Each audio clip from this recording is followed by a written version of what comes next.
हत्या के बाद इसे छिपाना मुश्किल होगा, लेकिन उसे ये देखकर खुशी हुई कि यह स्कूल में नहीं हुआ बल्कि एक पड़ोसी बस्ती के पास जंगल में हुआ। जस्टिना की तरफ धीरे धीरे मुड़ते हुए रॉड्रिक ने उससे तुरंत गाड़ी मांगने के लिए कहा, क्योंकि शॉन कभी भी बिना किसी सूचना के फोन कर सकता था और उन्हें तुरंत जाना होगा मुलाकात पर। ठीक उसी समय फोन बजी और रॉड्रिक ने महसूस किया कि यह वही कॉल थी जिसका वह पूरी रात इंतजार कर रहे थे। फोन उठाते हुए उसने स्क्रीन पर एक परिचित नाम देखा और यह देखकर खुश हुआ कि काम हो गया था। उसने फोन उठाया और शैन को एक शब्द कहने का मौका दिए बिना विस्तार मांगना शुरू किया, तत्काल प्रतिक्रिया की मांग करते हुए। हालांकि जवाब अप्रत्याशित था, क्योंकि शॉन की आवाज के बजाय उसने अनसुलझे ध्वनि श्रृंखला सुनी और फिर अचानक उसने मार्टिन की आवाज सुनी, जो रॉड्रिक के विचारों को पूरी तरह से समझते हुए चेतावनी दी कि अगला कदम उसका होगा। फिर उसने शॉन के चेहरे पे फोन थाम लिया, जो रॉड्रिक से कुछ कहने की कोशिश कर रहा था, लेकिन झगड़े के बाद वह एक शब्द भी नहीं कह सका। महसूस करते हुए कि शॉन कुछ नहीं कह पा रहे थे, मार्टिन ने फिर से फोन उठाया और उनकी अपूर्ण बुदबुदाहट को मानवीय भाषा में अनुवाद करने की कोशिश की। उन्होंने शॉन के शब्द बताए कि अगर वह मर जाए, कि रॉड्रिक उनके लिए मंदिर में 2 मोमबत्तियां जलाए। मार्टिन को जवाब में एक संक्षिप्त ध्वनि संकेत मिला। जब रॉड्रिक डर के मारे कॉल काट रहा था, बातचीत जारी नहीं रखना चाहता था, जो मार्टिन को सबसे ज्यादा क्रोधित कर रहा था यह था जब कोई व्यक्ति इतनी कायरता से बातचीत समाप्त करता था, और वह उस कुत्सित व्यक्ति से व्यक्तिगत रूप से मिलने के लिए बेसब्री से इंतजार कर रहा था, जो अब अधिक तेजी से भाग नहीं पाएगा। यह स्पष्ट नहीं था कि शॉन के साथ क्या करना चाहिए, जो पीटा गया था। वह जमीन पर बैठा रहा और दर्द में कराहता रहा। जस्टिना हमेशा की तरह अपने युवा स्वामी को मजबूत चाय परोसी, उसे जितनी जल्दी हो सके ले जाने की कोशिश कर रही थी। कम से कम एक और असफलता के बाद उसे थोड़ा सा खुश करने के लिए। लड़की उस समय उसे विचलित करने से डर गई थी, लेकिन साहस जुटाते हुए उसने शांतिपूर्वक घोषणा की कि चाय तैयार है। कोई जवाब इंतजार किए बिना जस्टिना ने दोहराया कि चाय पहले से ही इंतजार कर रही है, और उसे प्रतिक्रिया में केवल गुस्से का एक डोज मिला, धन्यवाद की बजाय। रॉड्रिक की उपस्थिति से स्पष्ट हो गया था कि वह अगले मुलाकात से पहले डर से कांप रहा था। मार्टिन, वह यह भी नहीं सोच सकता था कि एक नवागंतुक एक अनुभवी योद्धा का सामना कर पाएगा, जिनके हाथ उसकी राय में कोहनी तक खून से भरे हुए थे। शॉन ने उसे पहली बार निराश किया था और समस्या को हल करने के बजाय उसने और अधिक असमंजस्य पैदा किया। यह खबर निश्चित रूप से परिवार के मुखिया वनेसा तक पहुंचेगी और वह रॉड्रिक को सजा के रूप में बाहर कर देगी, उसे परिवार के नाम से वंचित कर देगी। लेकिन शायद चीजें इतनी खराब नहीं हैं, और रॉड्रिक के पास स्थिति का लाभ उठाने का एक विचार आया। मार्टिन निम्न वर्ग से था और शायद ही आसानी से वह वनेसा तक पहुंचकर उससे रॉड्रिक के अपराध के बारे में बता पाता। लेकिन सुरक्षा के लिए रॉड्रिक ने कुछ समय के लिए चुप रहने का फैसला किया, जब तक सब कुछ शांत नहीं हो जाता और पहले साल के छात्र ने जो हुआ उसे भूल जाता। इस बीच मार्टिन ने शॉन के साथ अपने काम समाप्त कर दिए, ये समझते हुए कि वह आदमी लगता है कि उसने मिशन पे जाते समय अपना दिमाग साथ लाना भूल गया था।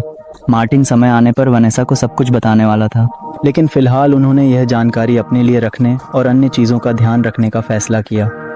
मार्टिन जाहिर है शॉन को बस मार भी सकता था, और आर्टी ने पूछा कि क्या वह अपने समस्याओं का समाधान इतना सरल और स्पष्ट तरीके से करेगा। हालांकि इससे नई समस्याएं पैदा हो सकती थीं, और मार्टिन नहीं चाहता था कि उसके पहले से ही प्रसिद्ध नाम पर अनावश्यक ध्यान आकर्षित हो। यह एक बुद्धिमानी भरा फैसला था, लेकिन आर्टी अभी भी अपने शिष्य को लेकर चिंतित था, क्योंकि अब वह मार्टिन के लिए जिम्मेदार था, जो उसकी नक्षत्र माला बन गई थी। शान ने अर्क पीने के बाद जो जादू प्राप्त किया और युद्ध में तुरंत इस्तेमाल करने पर कला के लिए अजीब लगा। अधिक सटीक रूप से इस जादू की ऊर्जा उसके लिए परिचित थी, और आर्ची ने सोचा कि नक्षत्र मालाओं में से एक ने शान को ऐसी शक्ति प्रदान की होगी। विचार अजीब था, लेकिन शायद कला की धारणा सही थी। कैप्शन एड्रियाना जानोटो, क्या हाल है? क्योंकि वालहल्ला के एक प्रोफेसर ने हाल ही में इसके बारे में आपको बताया था। 3 सदियों पहले जब राक्षस जानवरों का बलि देते थे, वे वही काली जादू का इस्तेमाल करते थे जिसे सीन ने आज की लड़ाई में इस्तेमाल किया था। अचानक आर्ची ने फिर से मार्टिन को याद दिलाया कि उसे लोगों को उनकी इस्तेमाल की जाने वाली जादू से नहीं आंकना चाहिए, जिससे वह काफी चिढ़ गया। लेकिन आर्टी ने कई बार यह कहते हुए नहीं रुके कि शान के ब्लेड का पिछला हिस्सा वास्तव में शक्तिशाली ऊर्जा का स्रोत हो सकता है, एक जादुई मरहम नहीं। लड़ाई के बाद शान के साथ बातचीत के विवरण को याद करते हुए मार्टिन ने यह पता लगाने की कोशिश की कि ग्राहक कौन था। शुरू में शान एक शब्द उच्चारण नहीं कर पा रहे थे क्योंकि उन्हें बहुत पीटा गया था। तब मार्टिन ने महसूस किया कि शायद उन्होंने सीन को चकित कर दिया था और उसे बुलाने के लिए बहुत प्रयास करना होगा। उसे ये बताते हुए कि यह दर्दनाक होगा, मार्टिन ने सीन के जबड़े को पकड़ लिया और एक अचानक आंदोलन के साथ उसे वापस रखने की कठिन प्रक्रिया सुखद नहीं थी, लेकिन यह शान से बात करने की क्षमता बहाल करने का एकमात्र तरीका था। मार्टिन ने फिर से पूछा कि ग्राहक कौन था और वादा किया कि अगर शान सब कुछ नहीं बताएंगे तो और अधिक दर्द होगा। उसने सीन की जबड़े को ठीक उसी कारण से स्थिर कर दिया था ताकि वह बोल सके। हालांकि मार्टिन के पास अपनी मंशा प्राप्त करने का और भी तरीका था। अचानक मार्टिन ने सीन का हाथ पकड़ लिया और उसकी उंगलियों को जोर से दबा लिया, चुप्पी तोड़ने की चाह में। शुरुआत में सीन नहीं समझ पाया कि मार्टिन ने ऐसा क्यों किया, लेकिन जब उसे हो रहे घटनाक्रम का अर्थ समझ आया तब तक बहुत देर हो चुकी थी। मार्टिन ने सीन की उंगलियों को इतनी मजबूती से दबा और मोड़ा कि वह तुरंत मानव भाषा की याद दिला दिया, मानो उंगलियां क्रैंकर कर रही हों। जब सीन की उंगलियां मरोड़ दी गईं तो उसने दर्द में चिल्लाया और वही उग्र तकनीक जिसे उसने कई बार पहले इस्तेमाल किया था, अब उसका इस्तेमाल उस पर किया गया। सीन की ओर झुकते हुए मार्टिन ने उससे तुरंत हत्या का आदेश देने वालों के नाम प्रकट करने की मांग की, इससे पहले कि वह बाकी उंगलियां तोड़ दे। समझते हुए कि उसके पास कोई विकल्प नहीं था, सीन ने स्वीकार किया कि रॉड्रिक ने उसे भेजा था। हालांकि उसे वलहल्ला के आरोही सितारे को जानने में व्यक्तिगत रुचि थी। मार्टिन पहले से ही समझते थे कि यह रॉड्रिक था। उन्हें सभी शंकाओं को दूर करने के लिए एक स्वीकारोक्ति सुननी थी।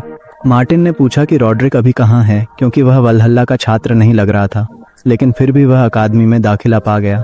सीन ने अचानक घोषणा की कि मार्टिन समय के साथ सब कुछ अकेले ही पता लगा लेंगे और अभी इसके बारे में पूछने की कोई जरूरत नहीं थी। मार्टिन को जवाब पसंद नहीं आया और उसने सीन को सलाह दी कि अगर वह एक हाथ बचाना चाहता है तो अधिक शिष्ट होना चाहिए। नवागंतुक मजाक नहीं कर रहा था। यह महसूस करते हुए शान ने अचानक अपने स्वर को बदल दिया और स्वीकार किया कि वह 16 वर्ष की आयु से गोरख धंधे में काम कर रहा है, अपनी संगठन का उल्लेख करते हुए। मार्टिन आश्चर्यचकित हो गया क्योंकि नाम उसे परिचित लग रहा था और उसने सोचा कि वह उस संगठन में किससे पहले मिल चुका है। सीन ने फिर गुस्से भरे स्वर में कहा कि मार्टिन को केवल भाग्य मिला था और वह नहीं जानता था कि शान को बचपन में कितनी भयानक परिस्थितियों का सामना करना पड़ा था। व्यवसाय की शुरुआत में शान ने एक शक्तिशाली नक्षत्र के साथ अनुबंध किया था, जिसका शक्ति उसकी तलवार के पिछले हिस्से में निहित था, और अगर शान ने मार्टिन के हमले से पहले अपनी जादू को नियंत्रित करने में सक्षम होता तो आधे मिनट में लड़ाई का परिणाम पूरी तरह से अलग हो सकता था। मार्टिन ने मुस्कान के साथ जवाब दिया कि सीन ने अपने बारे में बहुत अधिक विचार किया है ऐसी बातें कहने के लिए। फिर उन्होंने गंभीरता से कहा, सीन को चुप रहने के लिए कहा, अगर वह न केवल अपने हाथ के बाकी अंगुलियों को बल्कि अपने पैरों की अंगुलियों को भी महत्व देता है। वलहल्ला लौटते हुए मार्टिन ने इंटरनेट पर उस समूह के बारे में जानकारी खोजने की कोशिश की जिसके लिए सीन काम कर रहा था। हालांकि सभी रास्ते रॉड्रिगे की ओर ही ले जा रहे थे और यह स्पष्ट हो गया कि भोजन कक्ष में घटना के बाद वह मार्टिन को छोड़ने का इरादा नहीं रखता था और बदले के लिए प्यासा था।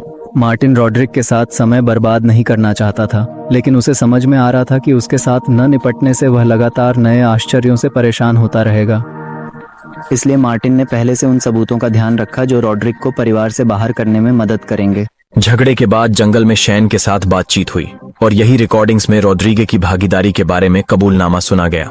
केवल रिकॉर्डिंग्स को प्रकाशित करना बाकी था ताकि वालहल्ला के सभी छात्र और शिक्षक, अंततः वनेसा खुद इसके बारे में जान सकें।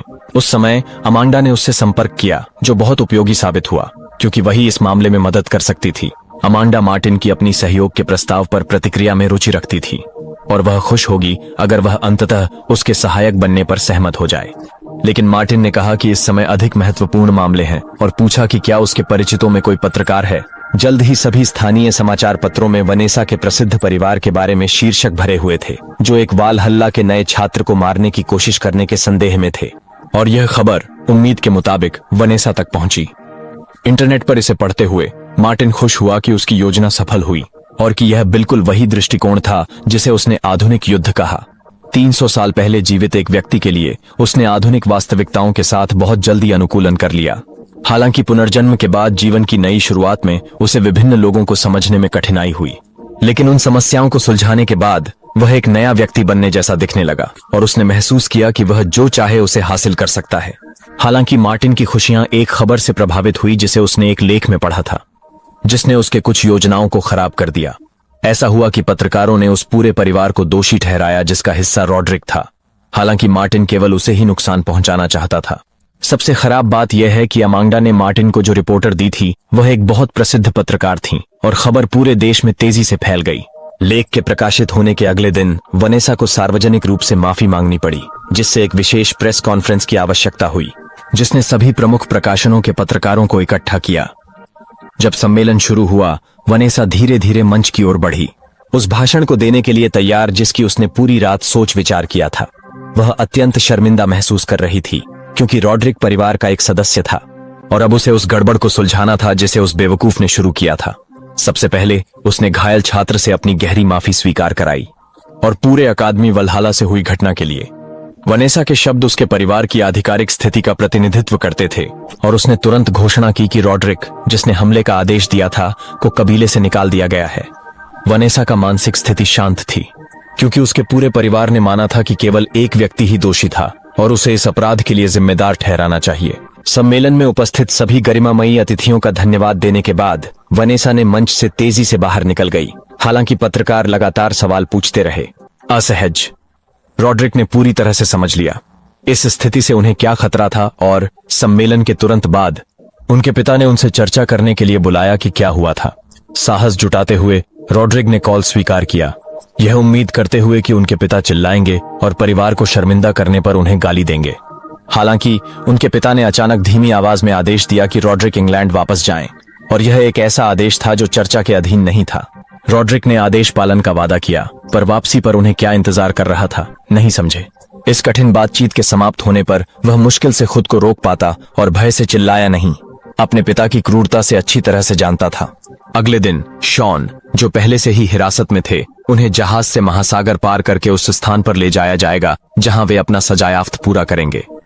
लेकिन एक व्यक्ति था जो इस बदलाव से खुश नहीं था। हालांकि शॉन निश्चित रूप से अपने पिछले जीवन पर विचार करने के लिए जेल की सजा के हकदार थे।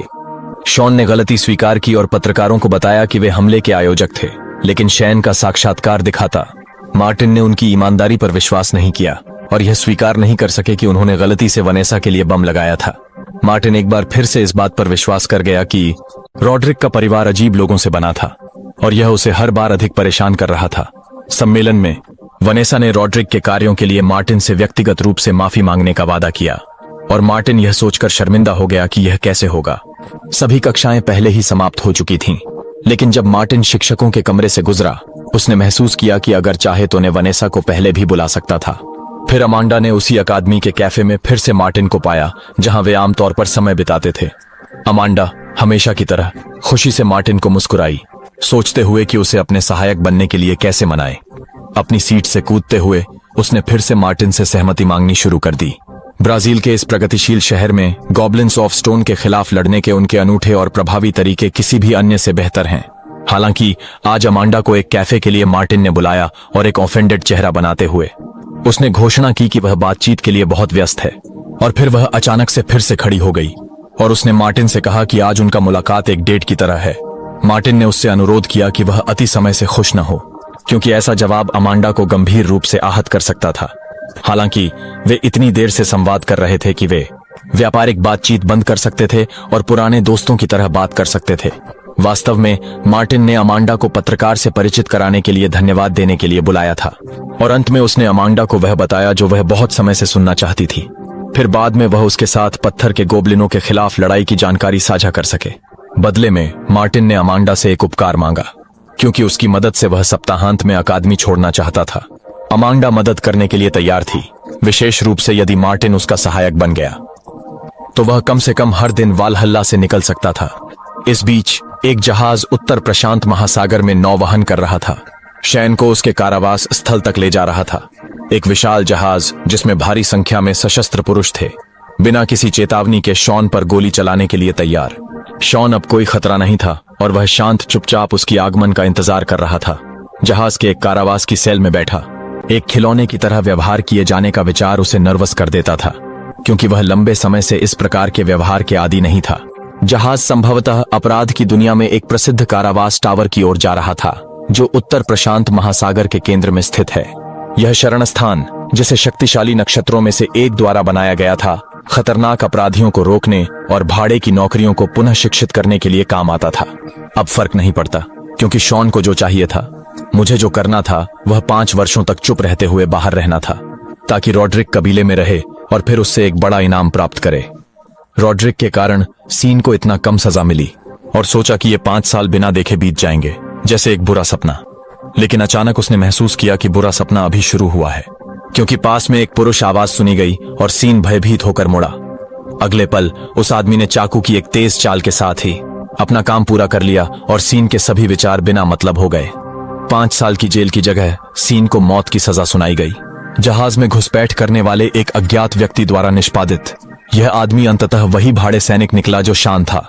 बस इस बार उसे शान को अकेले खत्म करने के लिए नियुक्त किया गया था और ग्राहक रॉड्रिक के पिता थे।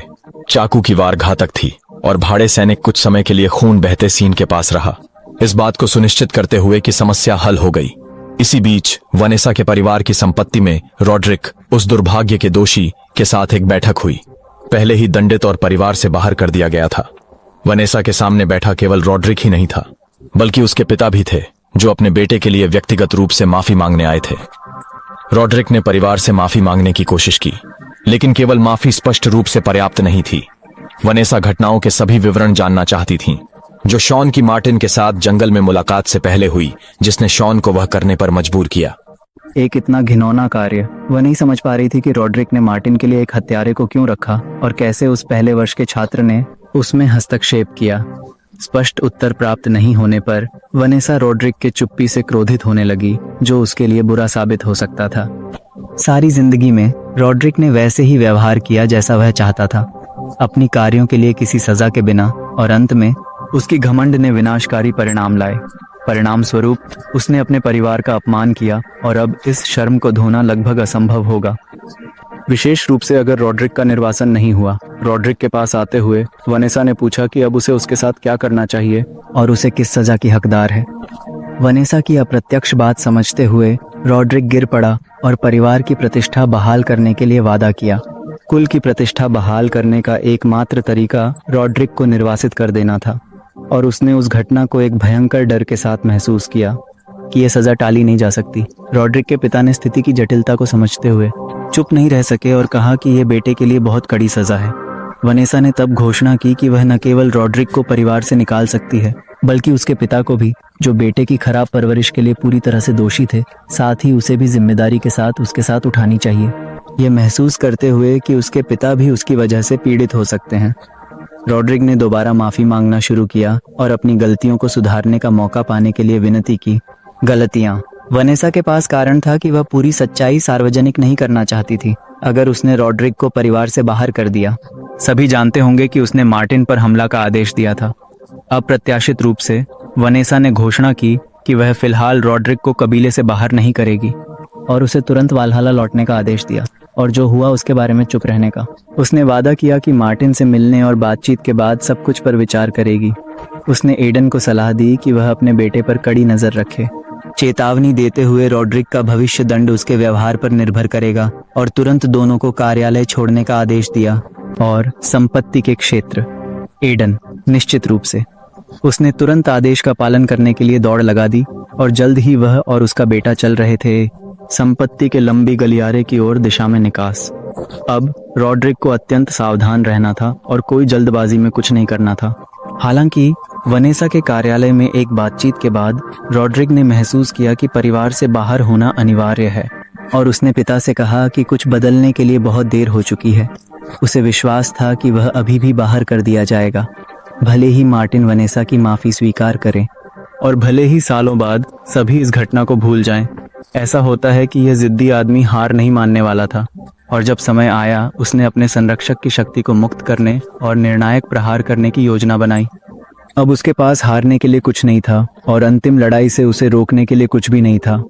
हालांकि पहले उसे कुछ बहुत महत्वपूर्ण करना था। फिर उसने एडन की ओर मुड़कर बताया कि उसे इसमें उसकी मदद करनी चाहिए, अपने पितृ कर्तव्य को पूरा करते हुए। एडन ने समझा। उसने जो चर्चा हो रही थी उसे समझा और केवल चुपचाप सब कुछ करने के लिए कहा, ताकि कोई जीवित आत्मा इसे न जान पाए। कुछ दिनों बाद वलहल्ला अकादमी में सब कुछ सामान्य रूप से हो रहा था, लेकिन मार्टिन के कक्षा के शिक्षक पहले से जानता था कि एक बहुत महत्वपूर्ण व्यक्ति, वनेसा, आज व्यक्तिगत रूप से इमारत में आकर शिक्षकों के कमरे में दर्शन करेगी। उसने छात्र को आने के लिए आमंत्रित किया और सूचित किया। आज यह अजीब लग रहा था, क्योंकि वनेसा ने हाल ही में सार्वजनिक रूप से घोषणा की थी कि अपराध का उसके परिवार से कोई लेना देना नहीं था, और अब उसने नए छात्र से व्यक्तिगत रूप से माफी मांगने का फैसला किया था। हालांकि नॉर्मन ने समझा कि वनेसा को मार्टिन से माफी मांगनी ही थी, क्योंकि उसका नाम इस मामले में किसी न किसी तरह शामिल था। केवल मार्टिन ने वास्तव में समझा कि वनेसा रॉड्रिक के सभी दोष स्वीकार करना चाहती थी, और इसीलिए उसके पास कोई दूसरा विकल्प नहीं था। ईमानदारी से कहूँ मार्टिन इस स्थिति से भयानक रूप से क्रोधित था कि वह नहीं सहन कर सकता था जब बच्चों के रिश्तेदार उनके अपराधों का भुगतान करते थे। सभी इस घटना से परेशान हो गए थे और जब मॉरिस ने पता लगाया, वह मार्टिन को तुरंत जाना चाहता था, पर नॉर्मन ने हतोत्साहित किया। अंतिम क्षण में कार्रवाई हुई। तो ये तर्क है, वालहल्ला के एक छात्र पे हमला करने के बाद वे शिक्षकों पर भी हमला कर सकते हैं और इसका मतलब एक बड़े युद्ध की शुरुआत होगी। नॉर्मन भी अत्यंत नाराज हुए क्योंकि सभी पत्रकारों ने मार्टिन के रिकॉर्डेड स्वीकृतियों की पूरी तरह से अनदेखी कर दी, मानो किसी ने उनसे ऐसा करने के लिए स्पष्ट रूप से कहा हो। इसके थोड़े पहले वनेसा ने अपने परिवार की ओर से अकादमी के लिए एक बड़ी राशि दान की। ये सभी के लिए स्पष्ट हो गया कि ये माफी के एक प्रकार की मांग थी। पैसे अगले कई वर्षों के लिए वालहल्ला के सभी खर्चों को कवर करने के लिए पर्याप्त थे, तो निदेशक शायद वनेसा की उदारता के लिए आभार व्यक्त करते हुए नज़रअंदाज कर देंगे। सारा कुछ सुनने के बाद मार्टिनसन बस ये जानना चाहता था कि जब वनेसा माफ़ी मांगे तो उसे क्या कहना चाहिए। कक्षा की शिक्षिका मार्टिन की शांत प्रतिक्रिया पर हैरान रह गईं, जो ये नहीं समझ पाती थी कि उस युवा की स्थिति कितनी महत्वपूर्ण थी। उस समय उन्होंने दरवाज़ा पर खटखटाहट सुनी और महसूस किया कि वनेसा आ गई हैं। ये न केवल मार्टिन के लिए बल्कि उनके शिक्षक के लिए भी एक भावुक क्षण था, जो इस लड़की से पहली बार मिलने वाले थे। उसने कठिन बातचीत के सामने मार्टिन को साहस की कामना की और मेहमान को अंदर आने के लिए दरवाजे पर गया। जबकि वह धीरे धीरे दरवाज़ा खोल रहा था, टेसा दरवाजे की ढकी पर एक दोस्ताना मुस्कान के साथ आई और वह तुरंत मार्टिन को खुश करना चाहती थी, जिसके लिए उसे माफ़ी मांगनी पड़ी। नॉर्मन ने प्रभावशाली परिवार के सरपंच का शिष्टाचारपूर्वक स्वागत किया और सुनिश्चित किया कि उनके पास मार्टिन से बात करने के लिए पर्याप्त समय है और कहीं जाने के लिए जल्दबाजी की कोई आवश्यकता नहीं थी। वेंसा ने नॉर्मन का धन्यवाद किया और तुरंत मार्टिन की ओर मुड़ गई, जिसके व्यवसाय पर उनके नियति का बड़ा हिस्सा निर्भर था। मार्टिन अभी भी वेंसा के असली इरादों को नहीं समझ पाया। उन्होंने जवाब दिया कि उन्हें भी उसे जानकर बहुत खुशी हुई।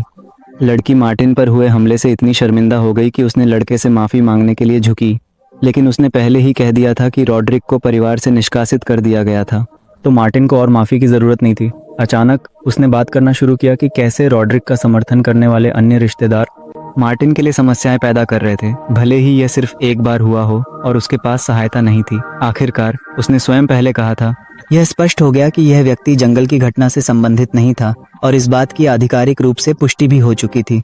इसलिए मार्टिन के पास अब उससे कहने के लिए कुछ भी नहीं बचा था। यहाँ उसने शिष्टाचार पूर्वक लड़के को रोक दिया, क्योंकि वह ठीक इसके बारे में उसके साथ अकेले बात करना चाहती थी। हमले के बाद वे और उनके परिवारों ने एक आधिकारिक बयान जारी किया, लेकिन किसी कारण से न तो पत्रकारों ने और न ही सामान्य निवासियों ने उन पर भरोसा किया। मार्टिन ने भी ये समझ लिया, हालांकि उसे अंदर से महसूस हो रहा था कि उसकी सभी घोषणाएं झूठी थीं, इसलिए कोई उन पर विश्वास नहीं करता था। वानेसा इस गलतफहमी को सुलझाना चाहती थी और मार्टिन की मदद से परिवार की गरिमा बहाल करना। मार्टिन की आंखों में सीधे देखकर उसने ईमानदारी से स्वीकार किया कि वह उसकी मदद और समझ की उम्मीद करती थी। मार्टिन ने कड़ा इनकार किया और वानेसा ने मुस्कान के साथ कहकर ऐसी प्रतिक्रिया की उम्मीद जताई। लेकिन एक आकर्षक प्रस्ताव था। अगर मार्टिन ने मदद करने पर सहमति जताई, वानेसा उसके स्नातक होने तक अकादमी में उसकी शिक्षा का भुगतान करेगी। इसके अलावा वह उसे एक प्रभावशाली गिल्ड में सिफारिश करेगी और वह वेलहल्ला अकादमी से स्नातक होने के बाद भी उसे वित्त पोषित करती रहेगी। सिर्फ अब मार्टिन ने यह समझना शुरू किया कि अगर उसने हमले में शामिल न होने की सार्वजनिक घोषणा की तो यह कहानी समाप्त हो जाएगी। कौन सोच सकता था कि महिला उसे इतनी जोरदार तरीके से चुप कराएगी। मार्टिन ने उसकी हताशा महसूस करते ही लहजा बदल दिया और उसने कहा कि वह अपने आसपास के लोगों की शांति से नाराज था, जैसे कुछ नहीं हुआ हो और उसकी जिंदगी कुछ दिन पहले खतरे में नहीं थी। मार्टिन कोई इनाम नहीं चाहता था, वह सिर्फ अपनी आंखों से देखना चाहता था कि इस हमले के लिए जिम्मेदार सभी लोगों को सार्वजनिक रूप से शर्मनाक कैसे बनाया जाएगा और इस प्रकार उन्हें अपना दंड मिलेगा। वनेसा सहन नहीं कर सकी और गुस्से से उबल उठी, क्योंकि किसी ने भी उसे उस तरह से बात करने की हिम्मत नहीं की थी, जैसे कि उसने भूल गई हो कि वह किससे निपट रही थी। लगता है कि अभी उस लड़की ने अपना असली चेहरा दिखाया है और इस पूरे समय में शायद उसके लिए अपनी भावनाओं को नियंत्रित करना मुश्किल था। फिर सीधे बात करते हुए उसने स्वीकार किया कि वह उस कचरे के स्थान पर आई थी, सिर्फ मार्टिन को उसकी मदद करने के लिए मनाने के लिए, और उसका बर्ताव इतना अभिमानी था कि वह छोटे कुत्ते को मारना चाहती थी और अपने जल्दी 1 मिनट पहले वह अपने समर्थन के लिए मार्टिन को उदारतापूर्वक पुरस्कृत करना चाहती थी, लेकिन उसने बेहिचक इनकार कर दिया जैसे कोई नहीं, और इसीलिए उसे तुरंत मार दिया जा सकता था। यह एक साहसी बयान था और मार्टिन ने मुस्कुराया। उसने सुझाव दिया कि वह अपने शब्द साबित करे, लेकिन लगता था कि वह नहीं समझ पा रहा था कि किससे बात कर रही है और वनेसा की शक्ति नहीं जानता था। जो किसी भी दुश्मन को खत्म कर सकती थी। और मार्टिन उस सच्चाई को बताना जारी रखता रहा जिसे वनेसा ने बहुत पैसा खर्च करके झूठ को छिपाने की कोशिश की थी। और अब उसने मुख्य गवाह को केवल मारने का निर्णय लिया।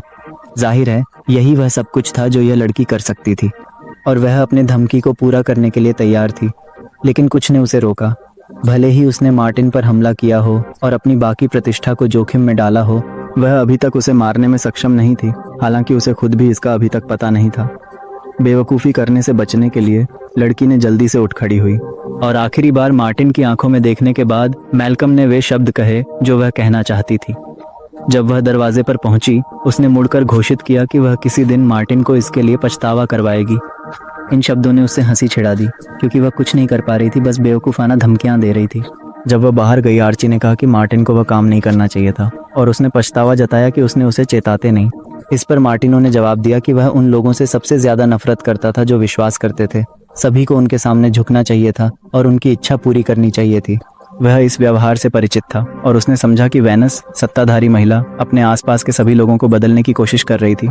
उन्होंने उन सबको आज्ञाकारी दास बनाने की कोशिश की थी। और फिर उसने चेतावनी दी कि अगर आर्ट ने इतनी बेवकूफ़ाना बातें कहीं, वह उससे उतना ही नफरत करेगा जितना वेनस जैसी लोगों से।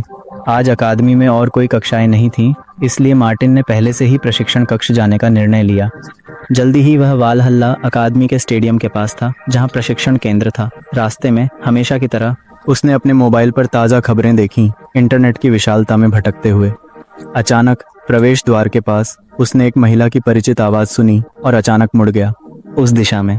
बकाया यह है कि लिंडा अपने सौतेले भाई रोनाल्ड के साथ स्टेडियम के बगल में खड़ी थी, और वे दोनों किसी चीज के बारे में बहस कर रहे थे।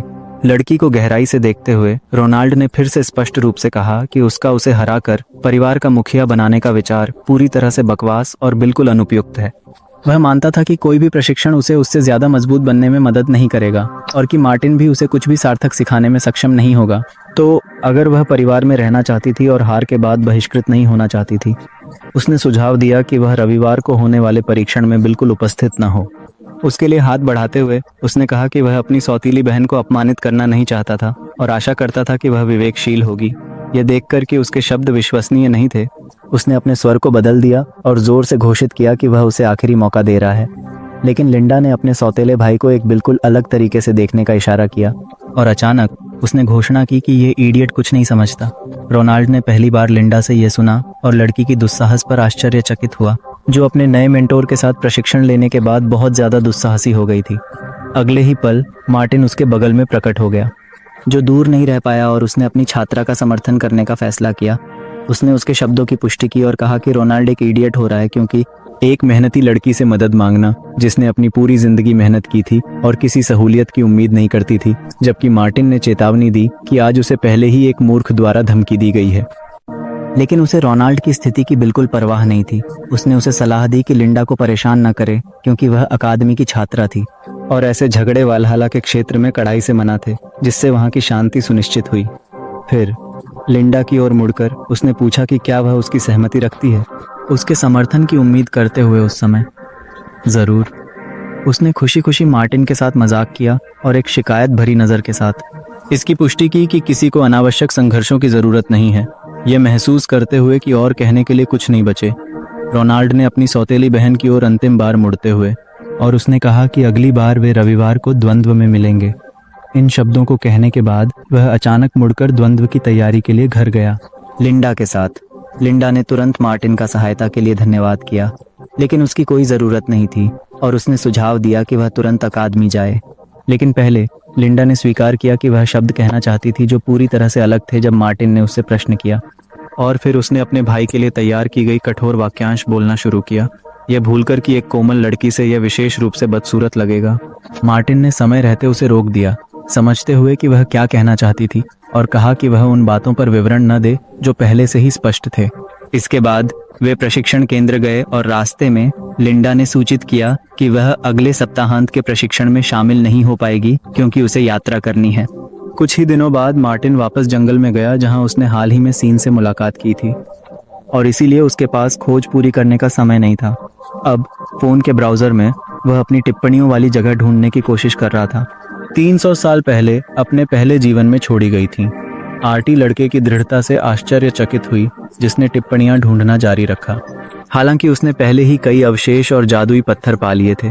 उसने मार्टिन से कहा कि खोज करना व्यर्थ होगा, सिवाय इसके कि वह कुछ अद्भुत की तलाश कर रहा हो और यह सुनिश्चित किया हो कि एक शक्तिशाली अवशेष कहीं वहां छिपी हुई है। मिले हुए अभिलेखों की मदद से वह अपने नए शरीर की शारीरिक कमियों को दूर करने और सफलता की उम्मीद कर रहा था। फिर उसने मजाक में कहा कि अगर आर्ची ने अब की तरह उसकी मदद की होती 300 साल पहले, शायद उसने उसे उस मीनार में नहीं मारा होता। रविवार, लिंडा और रोनाल्ड की प्रतियोगिता का दिन। जर्नलिस्टों का एक भीड़ लिंडा के परिवार के घर के सामने इकट्ठा हो गया। सभी रिपोर्टर खबरों के बारे में सबसे पहले जानने के लिए उत्साहित थे, जिनके परिणाम पूरे शहर को इंतजार था और निवासियों की राय भी समान रूप से विभाजित थी। चार्ल्स ने बच्चों को चेतावनी दी कि बाहर बहुत सारे लोग हैं और लिंडा व रोनाल्ड को उस दिन सब कुछ दिखाना होगा। वे जो भी कर सकते थे करना होगा। फिर उसने घोषणा की कि लड़ाई जल्द ही शुरू होने वाली है। वह याद दिलाया कि यदि वे इस कठिन परीक्षा में उत्तीर्ण होते हैं तो प्रत्येक व्यक्ति परिवार और उनकी वंश की सभी विरासतों का पूर्ण वारिस बन जाएगा। हालांकि कोई भी जो परीक्षा में पास नहीं होगा उसे हमेशा के लिए परिवार से निष्कासित कर दिया जाएगा। इस बारे में उसने प्रत्येक प्रतिभागी को पहले से चेतावनी दी थी। उसने फिर से पूछा कि क्या वे परीक्षा के लिए तैयार हैं और क्या किसी ने भाग लेने के बारे में अपना विचार बदल लिया है। दोनों विरोधियों ने एक साथ अपनी तत्परता प्रकट की और कार्लोस एक बार फिर उनकी साहस में विश्वास कर गया। उसने संक्षेप में समझाया कि परीक्षा का उद्देश्य दोहरी ब्लेड पहाड़ों की ऊंचाई में गहराई से छिपी हुई थी और केवल सबसे उत्कृष्ट ही इसे पा सकते थे। यदि ब्लेड समय पर मिल जाती है तो चार्ल्स उसे खोजने वाले की जीत मान्यता देगा, यहाँ तक कि जादू के उपयोग के साथ भी, जिसे उसने तुरंत इस्तेमाल करने की अनुमति दी थी। इसके लिए यह मायने नहीं रखता था कि वे वास्तव में धरोहर की खोज कैसे करेंगे। मुख्य बात समय सीमा का पालन करना था, लेकिन एक और सीमा थी। कार्लोस ने परीक्षा के दौरान किसी भी तरह की क्रूरता पर सख्ती से रोक लगा दी, क्योंकि इससे न केवल परिवार से निष्कासन होगा बल्कि बसाई के बाहर एक किले में कैद भी हो जाएगी। इसके बाद उसने प्रतियोगिता शुरू की और लिंडा जंगल की ओर भागने वाली पहली थी। हालांकि परीक्षा गति की नहीं बल्कि परिणामों की थी। लड़की इतनी तेजी से दौड़ी, फोटोग्राफरों के पास मुश्किल से तस्वीरें लेने का समय था। इस बीच रोनाल्ड अपनी सौतेली बहन की डबल ब्लेड योजना बना रहा था। उसके मिलने के बाद कुछ दिन पहले जब मार्टिन ने अपनी सौतेली बहन की रक्षा की, रोनाल्ड घर नहीं गया बल्कि किसी को फोन किया। जब फोन बजा तो उसे पहले से पता था कि कॉल किसका है, क्योंकि बातचीत आने वाले परीक्षण के बारे में होनी चाहिए थी। उसने फोन उठाया, निर्देश प्राप्त करने की तैयारी करते हुए, और उसने लाइन के दूसरी ओर एक नीची पुरुष आवाज सुनी। आदमी सबसे पहले जानना चाहता था कि डबल ब्लेड के साथ क्या हुआ और क्या रोनाल्ड को उसकी लोकेशन पता थी। रोनाल्ड जल्दी से समझाने लगा कि उसे चयन परीक्षण में भाग लेना होगा, तो ब्लेड खोजने में कुछ समय लगेगा। आदमी को याद आया कि रोनाल्ड इसे दूसरी बार बता रहा था और उसने इस बात को रोके नहीं रख पाया कि वह उस आदमी के प्रति कुछ अभद्र न कहे। उसने समझा कि रोनाल्ड कार्य में देरी कर रहा है और लड़के ने तुरंत देर के लिए माफी मांग ली, जबकि यह उसकी गलती नहीं थी। हालांकि वह जानना चाहता था कि मास्टर ने पिछले दिन दी गई वादा को पूरा किया होगा अगर वह डबल ब्लेड प्राप्त कर लेता। उसने जवाब दिया कि वह निश्चित रूप से नक्षत्र के सामने दिए गए वादे को पूरा करेगा और अब उस व्यक्ति को अपने लक्ष्य पर ध्यान केंद्रित करने की जरूरत थी और अजीब विषयों से विचलित नहीं होना। इस फोन बातचीत को याद करते हुए समझा कि आज सब कुछ ठीक करने का उसका आखिरी मौका था, एक दोहरी तलवार की मदद से।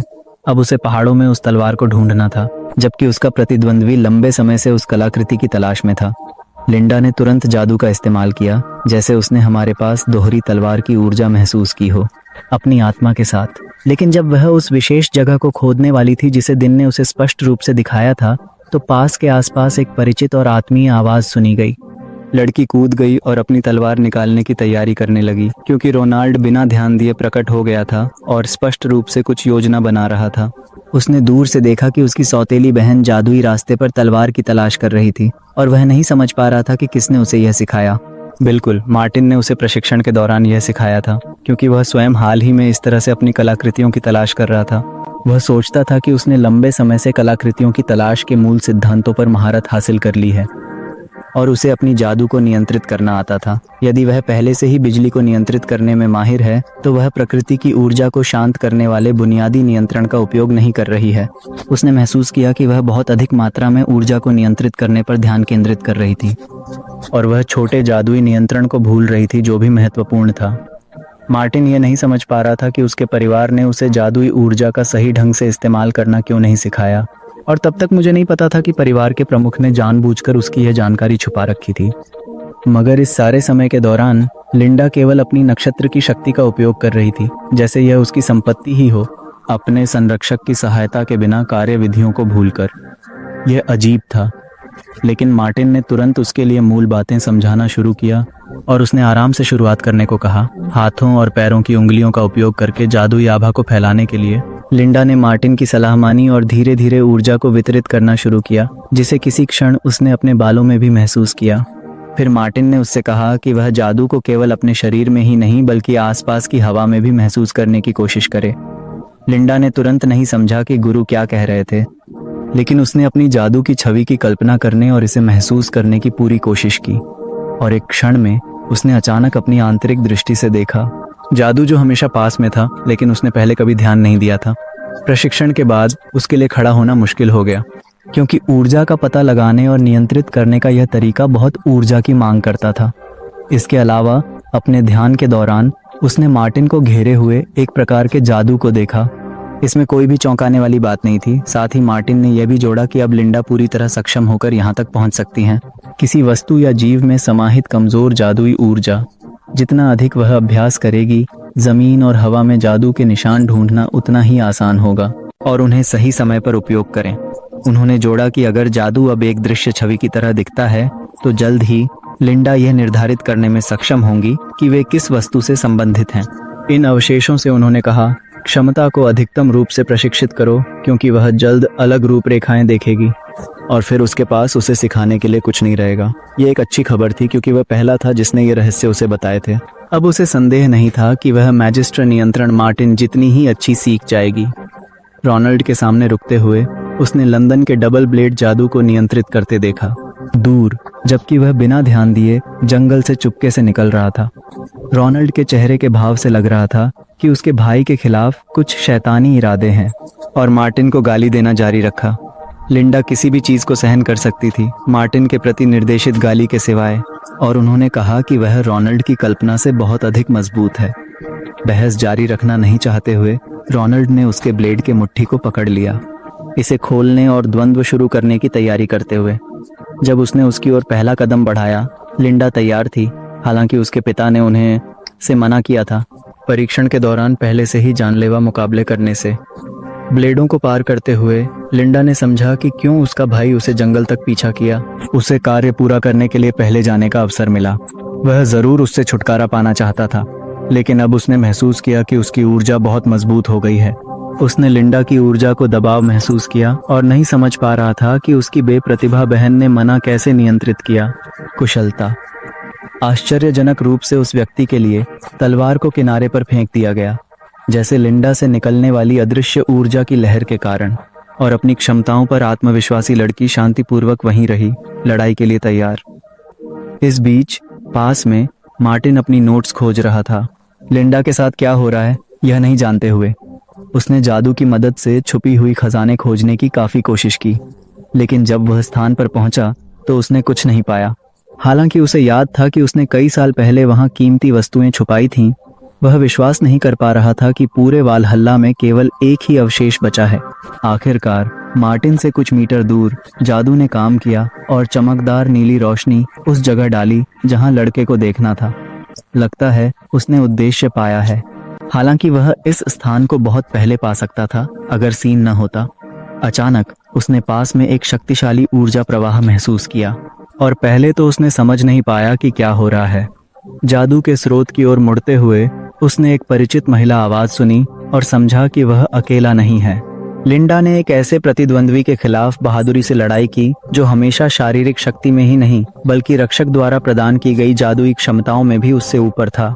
रोनाल्ड ने महसूस किया कि मार्टिन के साथ प्रशिक्षण के बाद उसकी सौतन बहन मजबूत हो गई, इसलिए उसने उसे मौका न देने का फैसला किया। लड़की हमले के लिए तैयार, धारी को इस प्रकार पकड़ रही थी जैसा उसके मेंटोर ने सिखाया। जब चांद नजदीक आया उसने अपनी तलवार लहराई, उसके हर आंदोलन पर नजर रखते हुए, जिसे अब वह बहुत अधिक स्पष्ट रूप से देख सकती थी। उसे मार्टिन के निर्देश याद आए कि जब दुश्मन बहुत करीब होता है तो तलवार को कैसे घुमाना है, नजदीक आने पर और किस समय हमला करना है। लिंडा ने ठीक यही किया, और रोनाल्ड, जो कि सामना करने के लिए तैयार था, ने पहला हमला चूक गया। मार्टिन ने सलाह दी थी कि संकोच न करें और इस तरह का नियंत्रण वार करें ताकि प्रतिस्पर्धी अपनी तलवार नीचे कर दे ताकि उसे उठने न दिया जाए। नेवेली के सलाह का पालन करते हुए लिंडा दुश्मन को खत्म करने के लिए दौड़ी। स्मार्ट मूवमेंट के बाद रोनाल्ड फर्श पर गिर पड़ा और लिंडा उसके ऊपर खड़ी रही, उसकी प्रतिक्रिया को देखते हुए। ये सुनिश्चित करते हुए कि वह ऐसे वार के बाद नहीं उठेगा, लड़की ने खुद को आराम करने दिया, परिणाम से संतुष्ट। वह इस बात पर विश्वास करती थी कि वह गलती नहीं करेगी, हालांकि उसे उम्मीद नहीं थी कि यह वार निर्णायक होगा। अब वह डबल ब्लेड का उपयोग कर सकती थी और रोनाल्ड उसे रोक नहीं सकता था। अचानक उसके पीछे से एक आवाज आई और यह स्पष्ट हो गया कि यह आदमी उतना सरल नहीं था जितना वह दिखता था। रोनाल्ड ने तेजी से उठ खड़ा किया और उसके चारों ओर एक भयानक आभा प्रकट हुई। हालांकि थोड़े समय पहले वह बिना जीवन के संकेतों के गिर पड़ा था। उसने कहा कि उसने लिंडा को परीक्षण न करने की चेतावनी दी थी, क्योंकि वह अभी उसे हराने में सक्षम नहीं थी। कई नई तकनीकों में महारत हासिल करने के बाद भी उसने स्वीकार किया कि उसने उसे अनपेक्षित रूप से पकड़ लिया, लेकिन इसका मतलब यह नहीं था कि लड़ाई का परिणाम जल्दबाजी में निष्कर्ष था और एक नई आश्चर्य उससे इंतजार कर रही थी। उसकी बात सुनकर लड़की ने अनुमान लगाया कि रोनाल्ड की तलवार की आभा एक दुष्ट शक्ति की थी, जो केवल तारामंडल के साथ एक अनुबंध के माध्यम से प्राप्त की जा सकती थी। काली। रोनाल्ड संभवतः छिपाता नहीं, यह विश्वास रखते हुए कि उसकी मुलाकात अंतिम होगी और लिंडा हमेशा के लिए जंगल में रुक जाएगी। उसने लिंडा पर फिर से हमला किया, लेकिन इस बार उसकी ऊर्जा बहुत अधिक शक्तिशाली थी और यह स्पष्ट था कि उस आदमी ने पिछली मुलाकात के समय अपनी धमकियां चिल्लाते समय मजाक नहीं किया था। हैरान रहकर लड़की ने फिर भी अपनी ब्लेड को फहराया ताकि वह आसान लक्ष्य न बन सके। रोनाल्ड बच गया और अगले क्षण में वह विरोधी के बहुत करीब पाया। इतना करीब होने के कारण वह अभूतपूर्व गति से बचने में सफल रहा, जैसे कि आज की लड़ाई में एक नई जादू का उपयोग कर रहे हों। दुर्भाग्यवश लिंडा के लिए यह अंतिम आश्चर्य नहीं थी, क्योंकि रोनाल्ड की अगली चाल इतनी ही धोखेबाज और फुर्तीली थी कि वह बिना किसी रुकावट के आसानी से लड़की की जीवन यात्रा को आखिरी बना सकती थी। एक जादू से भरी तलवार ने उसे सीने में मारा और जमीन पर गिरते ही उसने देखा कि उसके कपड़े खून से भीगे हुए थे। रोनाल्ड ने शांतिपूर्वक उसके पास आकर आग्रह किया कि वे द्वंद्व जारी रखें, क्योंकि लड़ाई अभी वास्तव में शुरू नहीं हुई थी। लेकिन वह इतनी गंभीर और संभावित घातक चोट के साथ कैसे लड़ सकती थी? ऐसा लगता है कि रोनाल्ड ने केवल एक नक्षत्र के साथ अनुबंध करने के कारण ही लाभ प्राप्त किया। गुणवत्ता, जिसे उसके पिता ने सख्ती से मना किया था। लिंडा ने स्वीकार किया कि वह बहुत समय से संदेह कर रही थी कि रोनाल्ड ऐसा कुछ कर रहा है, लेकिन अंत तक उसने नहीं माना कि वह क्रूर तारा के साथ अनुबंध पर हस्ताक्षर करने का फैसला करेगा। उसने उत्तर दिया कि उसने यह दिखावा बचाने के लिए किया था, क्योंकि वह गिल्ड का आक्रमण नेता बन गया था और अब वह सभी लड़ाइयों में जीतने की उम्मीद कर रहा था। जिस समूह के साथ उसने अनुबंध किया था वह दुनिया का तीसरा सबसे शक्तिशाली और प्रभावशाली समूह था, जिसे सबसे अच्छे गुरु भी डरते थे। लिंडा ये नहीं समझ पा रही थी कि अब वह अपने पिता की आंखों में कैसे देखेगा, जो उसकी बुरे आभा को महसूस करेगा, क्योंकि स्वयं चार्ल्स ने एक नक्षत्र के साथ अनुबंध किया था। रोशनी का। उसने वास्तव में फैसला किया था कि लड़ाइयां हारने से बेहतर बुराई बनना है, खुद को एक शांत और सुखी जीवन से वंचित करते हुए। रोनाल्ड ने उस सवाल पर हंसी उड़ाई और इसके अलावा तब से उसकी सौतुर बहन उसकी नियति की परवाह करती थी, लेकिन क्रूर नक्षत्र द्वारा दी गई अद्भुत शक्ति और ताकत, ये वास्तव में प्रभावशाली थे और रोनाल्ड दूसरों की राय की परवाह नहीं करता था। उसने ईमानदारी से स्वीकार किया कि वह 12 साल की उम्र से इस गिल्ड में शामिल होने का सपना देख रहा था और वह बस सही समय का इंतजार कर रहा था। इस अवसर को पाते हुए उसने गिल्ड की महिमा के लिए अनथक काम किया और उसने किशोरावस्था में ही यह शक्ति प्राप्त कर ली। यही समय था, अपनी इच्छाओं में अभिमुख, जब रोनाल्ड ने एक व्यक्ति से मुलाकात की जिसने उसे एक धूमिल गिल्ड में शामिल होने की सलाह दी। इस व्यक्ति ने उसे अपने समूह में शामिल होने का निमंत्रण दिया, यह वादा करते हुए कि अन्यथा रोनाल्ड कभी अपने सपनों को पूरा नहीं करेगा। शायद इस व्यक्ति ने रोनाल्ड की दुष्ट प्रवृत्ति को महसूस किया था और यही कारण है कि उसने उसे ऐसा प्रस्ताव दिया। फिर लड़की की आंखों में आंख डालकर उसने स्वीकार किया कि पूरी जिंदगी में उसने बिना दंड के लोगों का उपहास उड़ाने का सपना देखा था। वह समूह में शामिल हो सकता था यदि उसने एक महत्वपूर्ण शर्त पूरी की, जिसके लिए केवल आज की जीत की जरूरत थी। उसे पारिवारिक विरासत प्राप्त करने का कार्य सौंपा गया था और लिंडा की परीक्षा में भागीदारी ने उसे सबसे महत्वपूर्ण क्षण में ऐसा करने से रोक दिया। 10 साल पहले लिंडा की बड़ी बहन ने पहले चयन परीक्षा में भाग लिया था, जिसके बारे में लड़की को अभी रोनाल्ड द्वारा ही पता चला। ऐसा है कि चयन परीक्षा के दौरान बहन गायब नहीं हुई, जैसा कि लिंडा और उसके पिता चार्ल्स ने सोचा था। रोनाल्ड ने गुस्से में स्वीकार किया, गुस्सा जिसने अपनी पशु प्रवृत्तियों पर नियंत्रण खो दिया था और पहाड़ों में लिंडा की बहन की हत्या कर दी थी। वे अब कहाँ थे? हालांकि उस दिन वह डबल ब्लेड नहीं पा सका, लड़की के साथ द्वंद्व में केवल कुछ घावों के साथ बच निकला। और चयन परीक्षा में असफल हो गया। उसने लड़की को मरने दिया और केवल अपने पिता को उसे जंगल में चमत्कारी रूप से पाकर उसे अस्पताल भेज दिया। लिंडा ने उसकी कहानी में हस्तक्षेप किया, बहन को तुरंत खोजने की इच्छा जताई। रोनाल्ड के आपत्तियों के बावजूद डोनाल्ड ने याद दिलाया कि लिंडा की मां ने अपनी मृत्यु से पहले उसे देखकर लड़की को बड़ी बहन समझ लिया। रोती बच्ची देखकर महिला लगभग बेहोश हो गई।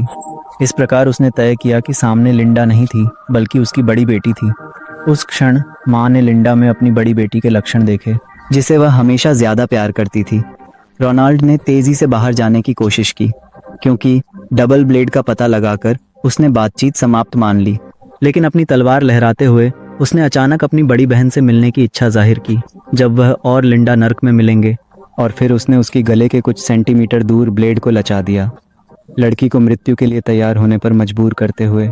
उसी क्षण मार्टिन पास में था और रोनाल्ड की तलवार ने पहले वर्ष के छात्र की ब्लेड को तेज आवाज के साथ मारा। मार्टिन नहीं समझा कि रोनाल्ड क्या योजना बना रहा था, क्योंकि उनके पिता ने उन्हें परीक्षा के दौरान एक दूसरे के प्रति क्रूर होने से मना किया था। रोनाल्ड ने कहा कि यह पारिवारिक विवाद था और उस व्यक्ति को हस्तक्षेप नहीं करना चाहिए था अगर वह समस्याएं नहीं चाहता था। स्पष्ट रूप से उस अजीब परिवार में कुछ संदिग्ध हो रहा था, लेकिन उस समय ये दो बॉसों का काम लगता था। बेकार की बहस जारी नहीं रखना चाहकर मार्टिन ने स्थिति को शांत करने का निर्णय लिया। एक सरल चाल से अपनी ताकत का केवल एक छोटा हिस्सा इस्तेमाल करते हुए कमजोर रोनाल्ड को दूर फेंक दिया। प्रभाव ने रोनाल्ड को एक पेड़ से टकरा दिया और तभी उसने समझा कि इस आदमी के साथ प्रशिक्षण लेने के बाद लिंडा की क्षमताएं इतनी तेजी से क्यों बेहतर हुई थीं। लिंडा मार्टिन की आभारी थी, क्योंकि उसके बिना वह पहले मर चुकी होती। छात्र की ओर देखते मार्टिन ने रोनाल्ड के हमले का कारण समझने की कोशिश की, और ठीक वही क्या लिंडा प्रशिक्षण के दौरान छिपा रही थी। वह संयोग से यहाँ आया उस समय जब वह जंगल में धरोहरें खोज रहा था, और केवल एक चमत्कार ने उसे उस द्वंद्व के सटीक स्थान पर ले जाया। अगर ऐसा न होता तो लिंडा अपने भाई के निर्णायक प्रहार को रोक नहीं पाती। तो अब उसे बाहर रहना चाहिए और लड़ाई में हस्तक्षेप नहीं करना चाहिए। रोनाल्ड उठ खड़ा हुआ और अपने प्रतिद्वंद्वी की ओर ध्यान से देखा। उसे वालहला का एक छात्र मानते हुए उसने फिर से मार्टिन को हस्तक्षेप न करने के लिए चेतावनी दी, धमकी देते हुए कि अगर रिचर्ड ने पता चलाया तो वह खुद ही निपट जाएगा। हालांकि उसने मदद का इंतजार नहीं किया और तुरंत मार्टिन पर हमला कर दिया, अपनी तलवार आगे की ओर पकड़ते हुए। वार चूक गया, क्योंकि इतनी गति एक उच्च स्तरीय योद्धा के लिए बहुत कम थी। ब्लेड मार्टिन के चेहरे के पास से उड़ते हुए गुजरी, और रोनाल्ड द्वारा इस्तेमाल की गई शैतानी जादू ने भी उसकी मदद नहीं की।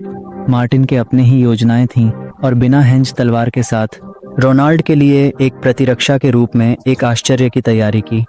रोनाल्ड मार्टिन के विपरीत इतनी कुशलता से कैसे चकमा देना है यह नहीं जानता था, और ब्लेड का पहला वार उसकी छाती पर लगा। चोट से खून फूट पड़ा, और अगर शैतानी रक्षक की सुरक्षा जादू ना होती रोनाल्ड तत्काल मर जाता। अगले हमले का इंतजार किए बिना मार्टिन ने अपने विरोधी पर फिर से हमला किया, ऊपरी स्थिति में रहते हुए।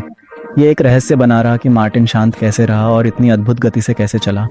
सोचने का समय नहीं था, और ब्लेड को निकाले बिना मार्टिन ने रोनाल्ड के पेट पर उसकी कवच से वार किया, तुरंत अपनी श्रेष्ठता दिखाते हुए। शक्तिशाली वार ने रोनाल्ड को दर्द में चिल्ला दिया।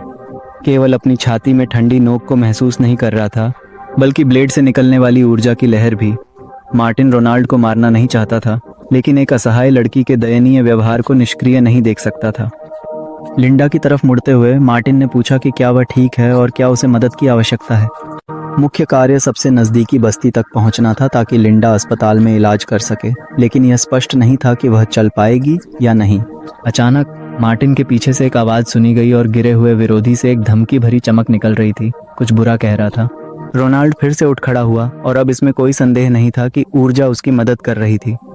उसके चारों ओर एक भयानक आभा प्रकट हुई जो मार्टिन के लिए परिचित थी, जो 300 साल पहले अपनी अंतिम लड़ाई में अपने पुराने दुश्मन की मदद की थी।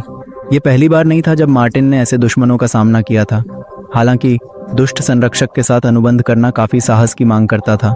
रोनाल्ड संरक्षक के धन्यवाद से अपनी अपराजेयता पर विश्वास करते हुए तुरंत मार्टिन के ऊपर प्रकट हुआ, हमला करने की तैयारी में। लेकिन 300 साल पहले कला के खिलाफ लड़ते समय मार्टिन को बहुत अधिक मजबूत हमलों से खुद की रक्षा करनी पड़ी थी, और रोनाल्ड का स्तर बहुत कम था। अस्त्रों के साथ अपने नए अनुबंध की मदद के बावजूद रोनाल्ड अपने हमले से मार्क मार्टिन को हिला नहीं सका। रोनाल्ड ने तीसरा प्रहार किया, ये महसूस करते हुए कि उसकी ताकत कम हो रही थी और मार्टिन के प्रहार अधिक शक्तिशाली हो रहे थे। रोनाल्ड प्रहार से कई मीटर पीछे उड़ गया। अपराजेय छात्र के खिलाफ क्या करना है यह नहीं जानता था। स्थिति रोनाल्ड के लिए वास्तव में खतरनाक हो गई थी, क्योंकि 17 वर्षीय लड़के की ताकत एक अनुभवी योद्धा की ताकत से अधिक थी। मार्टिन ने रोनाल्ड के सभी हमलों को रोक दिया, बिना सोचने का मौका दिए तुरंत पलटवार करते हुए। कोई दूसरा रास्ता न देखकर रोनाल्ड ने आखिरी उपाय इस्तेमाल करने का फैसला किया। उसने समझा कि जादुई पत्थर का उपयोग करने के कई दुष्प्रभाव होंगे, लेकिन उत्साह ने जीत हासिल कर ली। पत्थर को काटने के बाद उसने उम्मीद करना शुरू कर दिया कि बुरी ऊर्जा पूरी तरह से शरीर को घेर लेगी, और ऐसा ही हुआ। और अंततः मार्टिन ने रोनाल्ड की असली ऊर्जा देखी, जो उसने सावधानी पूर्वक छुपाई थी। पहाड़ों के पैरों में बसे बस्तियों में निवासियों ने एक अजीब कंपन महसूस किया, भूकंप जैसी। फिर पहाड़ों की चोटी पर उन्होंने शक्तिशाली अंधेरी ऊर्जा के प्रवाह देखे, और कुछ ने शक किया कि रोनाल्ड या लिंडा समूह के नियम तोड़ रहे हैं। चार्ल्स को समझ आया कि लिंडा ने दुर्भावनापूर्ण नक्षत्र के साथ समझौता नहीं किया होगा, और जादुई लॉ को देखते हुए उसने अनुमान लगाया कि यह रोनाल्ड की तलवार की जादू है। आभा इतनी घनी थी कि एक सामान्य व्यक्ति भी इसे देख सकता था, लेकिन परंपरा के अनुसार चार्ल्स को चयन परीक्षा में हस्तक्षेप नहीं करना चाहिए था। सिर्फ मार्टिन लिंडा और उसके सौतेले भाई के बीच में रहा, लड़के को जानलेवा खतरे से बचाते हुए। रोनाल्ड को आश्चर्यजनक रूप से मार्टिन ने संयम नहीं खोया, और इस जादू से उस पर बिल्कुल भी प्रभाव नहीं पड़ा। इसे समझे बिना रोनाल्ड ने फैसला किया कि दुर्भाग्यवश मार्टिन इस प्रकार की ऊर्जा से परिचित नहीं था, और इस बैठक से जो खतरा उसे हो रहा था उसे समझ नहीं पाया। आखिरकार रोनाल्ड की पीठ के पीछे काले ड्रैगन का नक्षत्र प्रकट हुआ, उस आभा को विकृत करते हुए जिसके साथ उसने हाल ही में एक संधि किया था। ड्रैगन रोनाल्ड और किसी भी चीज की रक्षा के लिए आया था। मार्टिन की जगह कोई और बिना मुकाबला किए ऐसे जीव से बचने की कोशिश करता। हालांकि मार्टिन की नजरें दिखाती थीं कि वह ही डरने वाला नहीं था, बल्कि ड्रैगन, क्योंकि वह आम व्यक्ति से नहीं निपट रहा था। मार्टिन की नजरें यह संकेत करती थीं कि उसने कई बार इसी तरह के नक्षत्रों से लड़ाई की थी, और क्योंकि वह अभी भी जीवित था, इसका मतलब था कि उसने उन सभी को हरा दिया था। किसी क्षण में विशाल दानव उदासीन लगने लगा, एक असहाय बच्चे की तरह, स्पष्ट रूप से लड़ाई में शामिल नहीं होना चाहता था। मार्टिन की नज़र किसी भी प्राणी की आत्मा में प्रवेश करती थी, तुरंत ही किसी को भी डर में डाल देती थी जो उसे दिखाने की हिम्मत करता। रोनाल्ड नहीं समझ पा रहा था कि क्या हो रहा है, लेकिन यह स्पष्ट था कि ड्रैगन डर से भर गया था और जितनी जल्दी हो सके बचना चाहता था। अविश्वसनीय रूप से उस सबसे शक्तिशाली नक्षत्र जिसने रोनाल्ड कभी सामना किया है, अंततः यह पहले वर्ष के छात्र से भी कमजोर साबित हुआ। उन्होंने अनुबंध तोड़कर अवशेष अस्वीकार किए और रोनाल्ड बिना नक्षत्र समर्थन के विदाई ली। मार्टिन के लिए वह आसान शिकार बन गया। उसने उसकी ओर घूरा। वह जल्दी से रोनाल्ड के पास बढ़ा और तलवार की पुताई पर सोने की नोक की ओर इशारा किया। मार्टिन असली ताकत दिखाने के लिए तैयार था। बहुत समय पहले इस आदमी ने मार्टिन को मारने की धमकी दी थी, लेकिन अब स्थिति बदल गई थी और यह स्पष्ट नहीं था कि शिकार कौन होगा। लड़के ने रोनाल्ड को इतनी ताकत से मारा कि एक शक्तिशाली ऊर्जा की लहर ने उसे पार कर लिया। उसकी तलवार को उनके परिवार के हाथों से खींचते हुए उनके स्थान में कुछ लोग ऐसे प्रहार का सामना कर पाते, और हम केवल कल्पना कर सकते हैं कि रोनाल्ड ने नरक जैसी पीड़ा महसूस की। इस लड़ाई के बाद जब वह जमीन पर असहाय था, रिचर्ड को अपने नए शिष्य के लिए जवाब देना पड़ा, क्योंकि वह उस कबीले का नेता था जिसमें यह युवा हाल ही में शामिल हुआ था। ड्रैगन क्रोधित हो गया क्योंकि लड़के ने उसे सशस्त्र किया था। अगर वह समय पर जंगल से बाहर नहीं निकला होता तो शायद मर सकता था। रिचर्ड खुद इस वलहल्ला के नए भर्ती के बारे में कुछ भी नहीं जानता था, और यह जानकर वह भयभीत हो गया कि उनके पास इतना शक्तिशाली दुश्मन है जो एक नक्षत्रमाला का भी सामना कर सकता है। उसने तुरंत ही जमीन पर गिरकर ड्रैगन से कसम खाने लगा कि वह पहली बार मार्टिन के बारे में सुन रहा था और मूर्खता पर वह बेहद शर्मिंदा था रोनाल्ड के। हालांकि केवल माफीनामा पर्याप्त नहीं थे, और ड्रैगन ने रिचर्ड को चेतावनी दी कि वह कभी भी नए आने वालों को पवित्र कलाकृतियां नहीं देगा अपने कबीले के लिए। ड्रैगन ने धमकी दी कि अगर रिचर्ड को इस चेतावनी को फिर से दोहराना पड़ा तो उसे न केवल कबीले से निकाल दिया जाएगा बल्कि मरने का खतरा भी होगा। रिचर्ड ने केवल बेकार माफी मांगी, लेकिन वह पूरी तरह से नहीं समझ पा रहा था कि ड्रैगन इतना गुस्से में क्यों और कैसे था। यह स्पष्ट था कि यह नवागंतुक रोनाल्ड पहले से ही समस्याएं पैदा कर चुका था, लेकिन यह रहस्य बना हुआ था कि ये समस्याएं कितनी गंभीर थीं। अब उसे सब कुछ खुद हल करना था और अपनी नक्षत्र को घातक खतरे में डालने वालों को दंडित करना था। दोषी मार्टिन था, जो रात में वेलहला अकादमी में अपने छात्रावास के करीब आ रहा था, थोड़ा आराम करने का सपना देखते हुए। सुबह से ही एक फावड़ा लेकर वह कमरे से बाहर आया और तलाश पर निकल पड़ा, लेकिन बेवकूफ़ रोनाल्ड से निपटना पड़ा। लेकिन सौभाग्य से उससे पहले वह अपनी मुख्य योजना को पूरा करने में सफल रहा, जो उसने अंततः मैंने अपनी महत्वपूर्ण नोट्स सफलतापूर्वक हासिल कर लीं, जो पिछले बार शान से मिलने के कारण मुझे नहीं मिल पाई थीं। अब यह अधिक महत्वपूर्ण नहीं था और उसने हस्ती को अपने हाथों में मुस्कान के साथ पकड़ा हुआ था, जो निश्चित रूप से उसे अपने स्तर को जल्दी बढ़ाने में मदद करेगा। इसी कारण उसने अमांडा के साथ दोस्ती करनी पड़ी ताकि वह उसे अधिक बार अकादमी छोड़ने की अनुमति दे सके। मार्टिन ने अपने पुनर्जन्म से पहले जो विशिष्ट श्वास तकनीक का नियमित इस्तेमाल किया था, वह वास्तव में बहुत ही प्राथमिक साबित हुई। आर्ची ने उत्सुकता से देखा कि मार्टिन तेजी से इन समस्याओं को हल कर रहा था। 300 साल पहले जब मार्टिन ने दिव्य अभिलेख पाए थे, वह अपनी श्वास तकनीक को नहीं बदल पा रहा था, क्योंकि वह पहले से ही उसके शरीर का हिस्सा बन चुकी थी। उस दिन जब उसने विनाश की मीनार में आर्ट के साथ लड़ाई लड़ी, उसकी अधूरी श्वास लेने की तकनीक के कारण ही वह बिना ज्यादा समय के इतनी जल्दी थक गया था। लेकिन 17 वर्षीय किशोर के नए शरीर के साथ उसके पास फिर से शुरू करने और अतीत की गलतियों से बचने का मौका है। फिलहाल उसने शारीरिक प्रशिक्षण को छोड़ने का फैसला किया और उन डिस्कों के अध्ययन पर ध्यान केंद्रित करना, जिसमें भी बहुत प्रयास की आवश्यकता थी। तुरंत आर्टी ने उसे आज जंगल में हुई मुलाकात की याद दिलाई। मार्टिन ने लिंडा को अपने साले भाई के साथ छोड़ा, जिससे लड़की खतरे में पड़ गई। लेकिन बाहर जाने से पहले उसने एक भीड़ के आने की आवाज़ सुनी और उसने महसूस किया कि लिंडा की जिंदगी अब खतरे में नहीं थी। वह रोनाल्ड को बस मार सकता था, लेकिन प्रकाश स्तंभों के नीचे होते हुए मार्टिन ने अनावश्यक शोर से बचने का फैसला किया। और हालांकि मार्टिन के जादू के अवशेष रोनाल्ड के शरीर में बने रहे, लड़के को बच जाना चाहिए था। लिंडा की ओर मुड़कर उसने पूछा कि क्या वह अकेले बस्ती तक पहुंच सकती है, और लड़की ने मुश्किल से जवाब दिया कि वह कर सकती है। अगले क्षण उसने कम मिलना चाहने वालों की आवाज़ें सुनी और आकर्षित हो गया। अब तनाव पर जाना। विदाई के इस मौके पर मार्टिन ने अपने प्रिय लिंडा से वादा किया कि रोनाल्ड ज्यादा देर तक नहीं उठ पाएंगे, और कुछ ही मिनटों में उनके पिता के नेतृत्व में एक उपनिवेशकों का समूह वहां पहुंच जाएगा। अगर उन्हें नहीं पता था कि उनके सौतेले भाई ने काली तारा के साथ एक अनुबंध किया है, तो लिंडा को पिता को बताना चाहिए था ताकि वे आवश्यक कदम उठा सकें। उन्होंने लिंडा को यह भी चेतावनी दी कि चोट को जादू से ठीक करने की कोशिश न करें, बल्कि अस्पताल जाना चाहिए। फिर वह मुड़ा और तेजी से जंगल के किनारे की ओर चल पड़ा, और उनकी संरक्षक का पिता पहले से ही उनकी ओर दौड़ रहा था। अपने हाथों में नोट्स पकड़कर लड़का इस बात से खुश था कि उसने केवल अपना मुख्य उद्देश्य ही नहीं प्राप्त किया, बल्कि लिंडा को भी बचाया, जो पहले से ही उनके करीब आ चुकी थी। वह थोड़ी छुट्टी के हकदार था, हालांकि बाद में संपत्ति में बिना नींद की रात तय ही होगी। सुंदर। चार्ल्स ने एक आपातकालीन बैठक बुलाई और बताया कि चयन परीक्षण की वीडियो बनाने वाले रिपोर्टरों ने पहले ही जंगल में घटना पर घमासान लेख प्रकाशित कर दिए थे। उनके अधिकांश सहायक ने इन लेखों को पहले ही पढ़ लिया था, और उनमें सबसे संवेदनशील लेख परिवार के प्रत्येक सदस्य के टैबलेट पर खुला था। लगता था कि उनके बेटे ने एक सच्चा अराजकता पैदा कर दी थी, और चार्ल्स अभी भी विश्वास नहीं कर पा रहे थे कि रोनाल्ड अंधेरे बलों के ठेकेदार के रूप में सामने आया था। सबसे खराब बात यह थी कि संघ ने एक आधिकारिक पत्र प्रकाशित किया जिसे चार्ल्स को जवाब देना पड़ा। पहले वे ऐसे पत्र की अनदेखी कर सकते थे, लेकिन अब यह अस्वीकार्य था, अन्यथा स्कैंडल और भी अधिक फैल जाता। तब उसने लिंडा की स्थिति के बारे में जानना चाहा, और सहायक ने बताया कि उसे परिवार के अस्पताल में भेज दिया गया था। लड़ाई में लगी चोट गंभीर थी, लेकिन सौभाग्य से रक्तस्राव को रोक दिया गया और डॉक्टरों ने उपचार शुरू कर दिया। लिंडा पर उसके बारे में कई लेख भी प्रकाशित हुए। पत्रकारों ने उसे एक प्रतिभाशाली व्यक्ति के रूप में पुकारा जिसने एक दुष्ट समूह के सदस्य को पराजित किया। पत्रकारों ने न केवल लड़की की बल्कि वालहल्ला अकादमी की भी प्रशंसा की।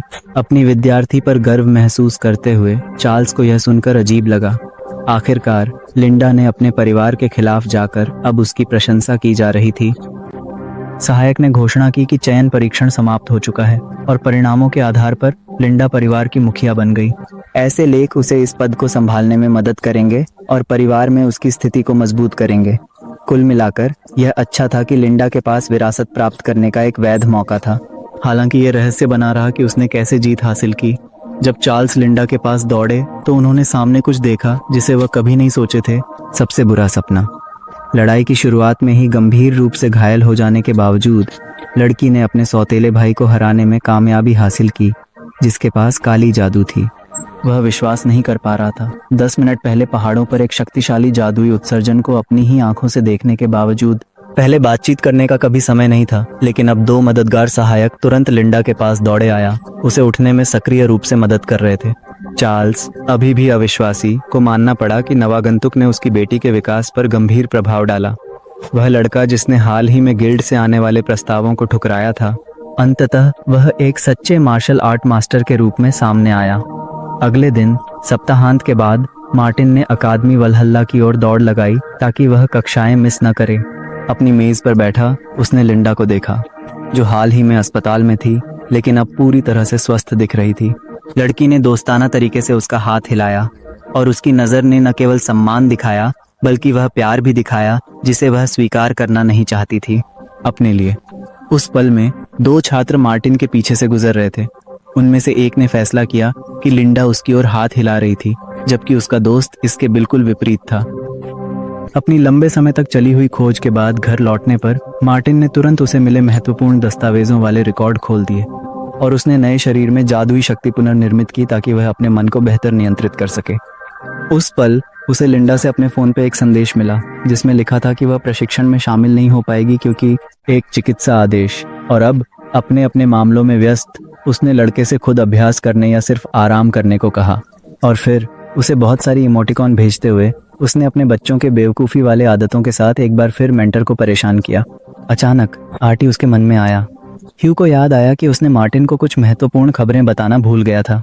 रोनाल्ड ने द्वंद्व में इस्तेमाल किया जो काला जादू था, कला के लिए परिचित और जादुई लग रहा था, मानो पहले पाया हो। मार्टिन इस ऊर्जा से चिंतित हुआ और उसने आर्टी से पूछा कि क्या उसे इसके बारे में कुछ याद है। अपनी आश्चर्यचकितता में आर्टी इस ऊर्जा के बारे में कुछ भी याद नहीं कर पा रहा था, जैसे किसी ने उसकी याददाश्त मिटा दी हो। इसने नक्षत्रों को जादू के सभी विवरण याद करने से रोक दिया था और उसने तुरंत संदेह किया कि रोनाल्ड अंधेरे नक्षत्रों के साथ षड्यंत्र कर रहा था। अगर आर्ची ने सिस्टम की दूसरी शर्त पूरी की होती तो वह इस कठिन और अटके हुए अवरोध को पार करके जादू के महत्वपूर्ण स्रोत को सफलतापूर्वक याद रख पाती। दूसरी शर्त थी बड़ी जंगल की आंख ढूंढना, जिसमें पहले छोटी तलवार ढूंढना आवश्यक था। लेकिन सबसे पहले मार्टिन को यह गंभीरता से सोचना पड़ा कि वह वालहल्ला से उड़कर बाहर न जाए, क्योंकि निम्न अंकों वाले छात्रों को विद्यालय से निकाल दिया जाएगा। यह समय की बर्बादी थी, लेकिन यह सिस्टम की आवश्यकताओं को पूरा करने और जो शुरू किया था उसे समाप्त करने का एकमात्र तरीका था। विचारों में खोया हुआ मार्टिन ने महसूस नहीं किया कि कैसे कक्षा का दरवाजा खुला और प्रोफेसर गुस्से नॉर्मन कार्यालय में आया और छात्रों से बैठने को कहा। कक्षा शुरू होने से पहले उसके पास एक महत्वपूर्ण घोषणा थी जिससे छात्रों को अध्ययन को गंभीरता से लेने पर मजबूर किया जाएगा। उसने अगले महीने होने वाली अकादमियों के बीच प्रतियोगिता का उल्लेख किया और पूछा कि क्या छात्रों को इसकी याद है। ऐसा लगता है कि उसने इसे मध्य कार्यकाल चुनावों के बाद उल्लेख किया। हालांकि मार्टिन ने दावा किया कि यह पहली बार था जब उसने इसके बारे में सुना था। वालहल्ला इस प्रतियोगिता के लिए एक प्रतिनिधि की तलाश कर रही थी जो संभवतः परीक्षा में सबसे अच्छे परिणाम वाले छात्र होंगे। एलिजाबेथ, जो पहले अकादमी की एक आशा थी, निश्चित रूप से वह उस स्थान को संभालना चाहती थी, लेकिन अब उसे एक युवा नवागंतुक मार्टिन ने छा लिया है। 20 मिनट बाद नॉर्मन ने मार्टिन को एक महत्वपूर्ण बातचीत के लिए शिक्षकों के कक्ष में वापस आने का निमंत्रण दिया। मार्टिन हाल ही में शिक्षकों के कक्ष में बहुत रहता था क्योंकि नॉर्मन उसे बातचीत के लिए बुलाते रहते थे। ये सही था, लेकिन आज की बातचीत विशेष थी क्योंकि हम महत्वपूर्ण वार्षिक प्रतियोगिताओं के बारे में बात कर रहे थे। नॉर्मन को अंत तक सुने बिना मार्टिन तुरंत हिस्सा लेने से मना कर दिया। हालांकि अभी तक उसने सबसे महत्वपूर्ण बात प्रकट नहीं की थी। नॉर्मन ने कक्षा में सब कुछ समझा दिया था, लेकिन मार्टिन को जानकर वह सभी महत्वपूर्ण विवरणों को दोहराने और स्पष्ट करने का निर्णय लिया। प्रतियोगिता में 3 प्रमुख शिकारी अकादमियों ने भाग लिया और प्रत्येक ने कई प्रतिनिधि चुने। निदेशक के साथ एक बैठक के बाद प्रोफेसरों ने प्रतिभागियों का चयन व्यावहारिक परीक्षा के परिणामों के आधार पर करने का निर्णय लिया। मार्टिन प्रतियोगिताओं और पेशेवरों की चिंताओं के बारे में सुनने में रुचि नहीं रखता था। वालहल्ला के प्रोफेसर्स उसे ज्यादा परेशान नहीं करते थे। हालांकि यदि अकादमी हमेशा पहले स्थान पर बनी रहती है तो सभी प्रतिभागियों को केवल एक छात्रवृत्ति ही प्रदान की जाएगी, बल्कि और भी पुरस्कार जो मार्टिन जैसी आलसी व्यक्ति को भी रोचक लग सकते थे। नॉर्मन ने फिर से मार्टिन से सुना कि उसे इसमें कोई रुचि नहीं है और उसके पास प्रतियोगिता से ज्यादा महत्वपूर्ण करने के लिए चीजें थीं। लेकिन अगले क्षण मार्टिन ने सुना कि प्रतियोगिता बड़ी जंगल की आंख के पास होगी और यह उसका मुख्य उद्देश्य था। ये महसूस करते हुए कि आखिरकार उसने छात्र की रुचि जगा दी है, नॉर्मन ने जारी रखा और उल्लेख किया कि मार्टिन अंतिम परीक्षा का स्थान काफी रोचक पाएगा। जो छात्र प्रतियोगिताओं में अकादमी का प्रतिनिधित्व करते थे उन्हें अंतिम परीक्षा से छूट दी गई, जिससे बहुत समय बचा। नॉर्मन को तुरंत इसके साथ शुरू करना चाहिए था, क्योंकि यही वह चीज हो सकती थी जिसने मार्टिन का ध्यान आकर्षित किया हो। मार्टिन की अभिव्यक्ति में नाटकीय परिवर्तन आया और उसने संक्षेप में उत्तर दिया, जो प्रतियोगिता में भाग लेने के लिए तैयार था। उस रात अपनी संपत्ति में वनेसा ने अपने सहायकों से एक रिपोर्ट प्राप्त की, लेकिन उसके विचार किसी और चीज में व्यस्त थे।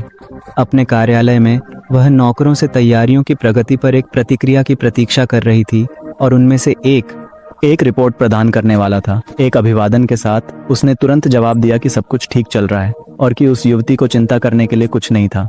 हालांकि सारा काम पूरा करने में 1 महीने का समय लगा और वनेसा ने उनसे कहा कि वे देरी न करें और सक्रिय रूप से काम करना जारी रखें। वह रॉड्रिक के परिवार की स्थिति में भी रुचि रखती थी और नौकर ने बताया कि उसने कोई बदलाव नहीं देखा था। सहायक ने वादा किया कि यदि कुछ संदिग्ध सामने आता है तो तुरंत रिपोर्ट करेगा, या अगर उनके गुप्तचर नई जानकारियां प्राप्त करते हैं। कुछ और याद करते हुए नौकर ने उपनिवासियों के बीच फैल रही अफवाहों के बारे में बताया। काले बाजार में, जहां देश के सबसे स्वतंत्र व्यापार पनप रहे थे, नोटों से बने एक इमारत का निर्माण शुरू किया। हैरानी की बात है, यह काले बिल्ली बाजार का मालिक था जिसने इस अजीब निर्माण की शुरुआत की।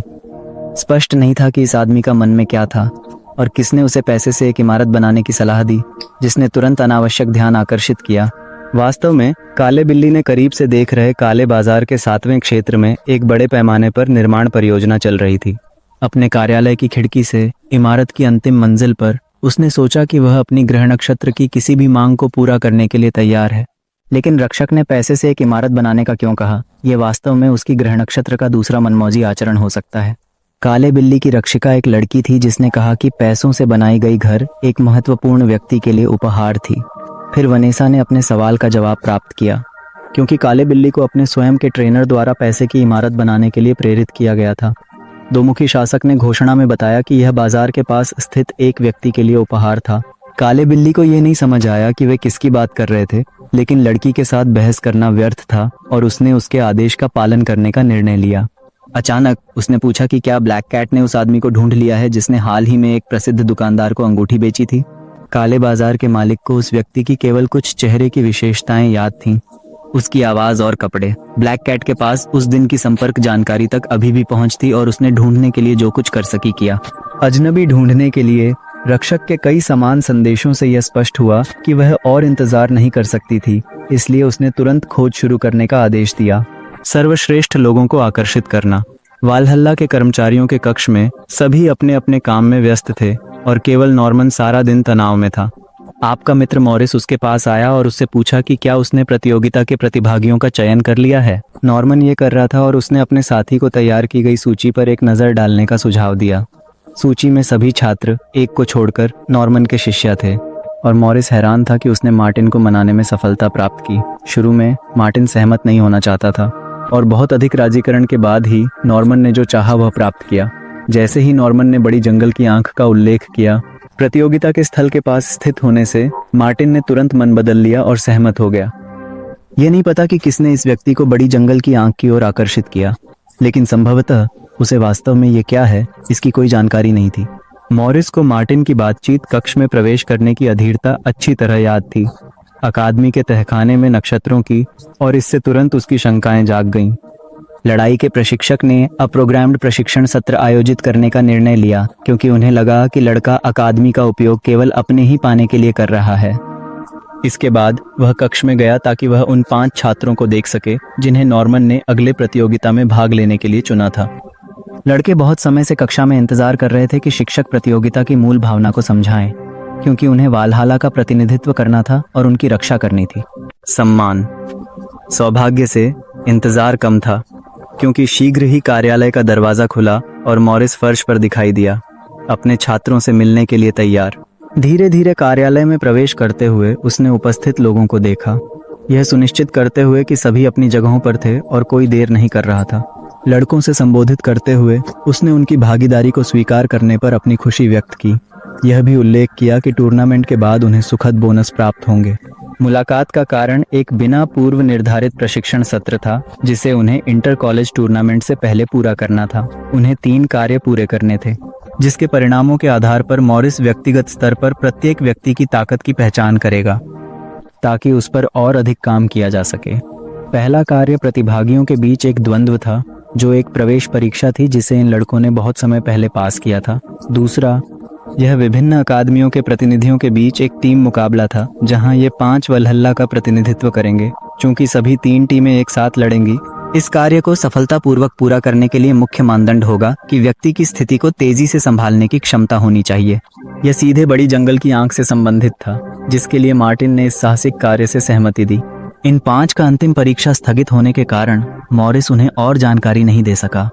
बड़ी जंगल की आंख एक घने जंगल में एक भूल भुलैया थी, जो हर छात्र पार नहीं कर पाता था। इस जंगल के द्वार सामान्य की तुलना में मजबूती से संरक्षित थे और किसी भी अनचाहे आगंतुक को पकड़ने के लिए डिजाइन किए गए थे। प्रत्येक टीम को इन द्वारों से प्रवेश करना था और स्थान पर प्राप्त कार्यों को पूरा करना था। फिर उन्हें टीम युद्ध प्रारूप सीखना पड़ा, जिसके साथ लगभग हर किसी को मध्य सत्र परीक्षा से अनुभव था। हालांकि मार्टिन इसे अकेले करना पसंद करता था, उस बिंदु पर उसने कुर्सी में पीछे हट गया, यह महसूस करते हुए कि इन स्पष्टीकरणों से ऊब गया, क्योंकि वह बिना किसी सहायता के दरवाजा तोड़ सकता था। अंत में मॉरिस ने छात्रों को सब कुछ बता दिया जो उन्हें जानने की जरूरत थी और प्रशिक्षण योजना समझाने ही वाला था। उस क्षण मार्टिन ने हाथ उठाया, क्योंकि उसके पास बहुत समय से एक प्रश्न था जिसके लिए उसने प्रशिक्षक के उस बोरिंग भाषण को सहा था। वह जानना चाहता था कि क्या वह अकेले परीक्षण की तैयारी कर पाएगा, बिना यह अपेक्षा किए कि अन्य छात्र उसके स्तर तक पहुंचे। सौभाग्य से यह संभव था, और चूंकि वह व्यक्ति बहुत आत्मविश्वासी था, उसने अकेले ही प्रशिक्षण कर लिया। मार्टिन का अनुसरण करते हुए लिंडा ने भी हाथ उठाया, व्यक्तिगत रूप से प्रशिक्षण करना चाहती थी। यह मॉरिस के लिए वास्तव में अप्रत्याशित था, क्योंकि यह अजीब व्यवहार लड़की के सामान्य नहीं था। वह बेशक उसे अस्वीकार नहीं कर सकता था, खासकर सभी शामिल लोगों के सामने मार्टिन की शर्तों से सहमत होने के बाद। यह महसूस करते हुए कि उसका किरदार खत्म हो चुका था, मॉरिस ऑफिस से दौड़ते हुए बाहर चला गया, छात्रों को अगले प्रशिक्षण सत्र की याद दिलाना। केवल मार्टिन ने समझा कि प्रतियोगिता शुरू होने से पहले उसे उन रिकॉर्डिंग्स में सीखी गई तकनीक पर महारत हासिल करने की जरूरत थी जो उसने पाई थी। इससे उसे अपनी फॉर्म में काफी सुधार करने और बचा समय प्रशिक्षण में लगाने की अनुमति मिलेगी। लिंडा के साथ प्रशिक्षण। उस समय लिंडा उसे देख रही थी और उसकी नज़र महसूस करते हुए उसने पूछा कि क्या उसे सामान्य प्रशिक्षण में भाग लेना चाहिए। प्रश्न अजीब लग रहा था, क्योंकि लिंडा ने खुद मार्टिन को लिखा था कि वह कुछ समय के लिए प्रशिक्षण नहीं दे सकती। यह सच्चाई थी। उस दिन जब नॉर्मन ने उसे प्रतियोगिता में भाग लेने के लिए आमंत्रित किया, उसने यह भी पूछा कि वह घटना के बाद कैसा महसूस कर रही थी। लिंडा कुछ समय के लिए चुपचाप रह गई, क्योंकि मूल रूप से वह अपनी सेहत के बारे में चिंतित नहीं थी, बल्कि अगली प्रतियोगिता में मार्टिन की भागीदारी के बारे में। और फिर उसने सीधे नॉर्मन से इस बारे में पूछा, और उसने पुष्टि की कि मार्टिन वाकई में एक प्रतिभागी बन गया था, लेकिन उसे इसके बारे में जानने की क्यों जरूरत थी। इसके बाद लड़की ने परिवर्तन होने का आभास दिया, और तुरंत ही उसने कक्षा के प्रोफेसर के प्रस्ताव से सहमति व्यक्त की। हालांकि उसका शरीर अभी पूरी तरह से ठीक नहीं था, उसने नॉर्मन को आश्वस्त किया कि वह ठीक रहेगी और कि उसे चिंता करने के लिए कुछ भी नहीं था। उसके अलावा कोई नहीं जानता था कि लिंडा अपने परिवार की मुखिया बनने के लक्ष्य को प्राप्त करने के करीब थी। परिवार। मार्टिन की बदौलत उसका एक और लक्ष्य था, क्योंकि वह उस आदमी के साथ मजबूत बनना चाहती थी जिसने लंबे समय से उसके सभी विचारों को कब्जा कर लिया था। मार्टिन को उसके योजनाओं का पता नहीं था, और उसके लिए यह अजीब था कि उसने लिंडा को उस मूड में देखा जो सब कुछ होने के बाद था। उसे यह अंदाजा नहीं था कि वह न केवल अपने लिए खुशी चाहती थी, बल्कि वह उसकी मदद करना भी चाहती थी ताकि वह अपने लक्ष्यों को प्राप्त कर सके। लड़के को अभी भी विश्वास था कि लड़की ने चोट से पूरी तरह से ठीक नहीं हुई थी, क्योंकि वह हाल ही में अजीब तरह से व्यवहार कर रही थी। वैसे भी उसने उसे सलाह दी कि वह अपनी ताकत बचाए और अपने अगले प्रशिक्षण के दौरान मना नियंत्रण पर ध्यान केंद्रित करे। दफ्तर छोड़ते ही उसने वादा किया कि अपनी समस्याएं सुलझाते ही उसकी मदद करेगा। उसी समय परित्यक्त निर्माण स्थल पर घटनाएं हो रही थीं जो भाग्य को प्रभावित करेंगी। इन लड़कों का भाग्य। इस सुनसान जगह के बीच में एक आदमी जो लगभग पूरी तरह नग्न था, एक कुर्सी में बांधा हुआ था, चिल्लाते हुए कि वह केवल छोड़वा बनने के लिए कुछ भी करने के लिए तैयार है। हालांकि गंजा, जिसने उसे कुर्सी में बांधा था, लंबी बातचीत के मूड में नहीं था। पूर्व में तैयार एक चाकू के साथ उसने उसे कैदी के सीने में घोंप दिया, उसे सौंपी गई मिशन को पूरा करते हुए। इस दौरान वह अकेला नहीं था, क्योंकि उसके साथ कैथरीन थी, एक प्रसिद्ध लड़की जो एक क्रूर गैंग का हिस्सा थी। दोनों इस कबीले के प्रतिनिधि थे, और कैथरीन ने अचानक घोषणा की कि उन्हें प्राप्त हुआ था एक नया आदेश, अन्य एक शिकार को पकड़ने के लिए। रुपर्ट ने तुरंत फिर से पूछा कि क्या उसे मारना आवश्यक है या केवल उस आदमी को डराना पर्याप्त होगा। लेकिन ऐसा लगता है कि वालहल्ला के अगला छात्र जिसे उन्होंने हमला किया किसी को भी डरा सकता था। जब रुपर्ट पीड़ित के शरीर से खून से सना चाकू निकाल रहा था, उसने अपना नया कार्य सोचा, क्योंकि स्पष्ट रूप से मार्टिन को मारना था। इस बार उन्हें एक अज्ञात छात्र को मारने का आदेश मिला था और यह स्पष्ट नहीं था कि उसने किसका विरोध किया था। इसके अलावा यह अपराध 1 महीने में किया जाना था, उस प्रतियोगिता के दौरान जिसके लिए मार्टिन तैयारी कर रहा था। उस समय वालहल्ला में अकादमी और हॉस्टल की सुरक्षा को मजबूत किया गया था, इसलिए इसे 1 महीने से पहले करने का कोई मतलब नहीं था। रुपर्ट अभी भी इस कार्य के उद्देश्य को नहीं समझ रहे थे, क्योंकि 1 महीने में प्रतियोगिता में बहुत लोग होंगे और मार्टिन के साथ अकेले रहना मुश्किल होगा। कैथरीन इसके लिए तैयार थीं। उनके जानकारी के अनुसार प्रतियोगिता का तीसरा दिन जंगल में होगा, जहां प्रतिभागी बिखरे होंगे। यही भूल भुलैया में वह अपराध करने का इरादा रखती थी, क्योंकि प्रतिभागियों का कार्य ठीक उसी स्थान से गुजरना था। शायद वहां प्रशिक्षक न हो और एक छोटे उड़ने वाले ड्रोन के साथ वीडियो कैमरे के अलावा डरने के लिए कुछ भी और कोई भी नहीं होगा।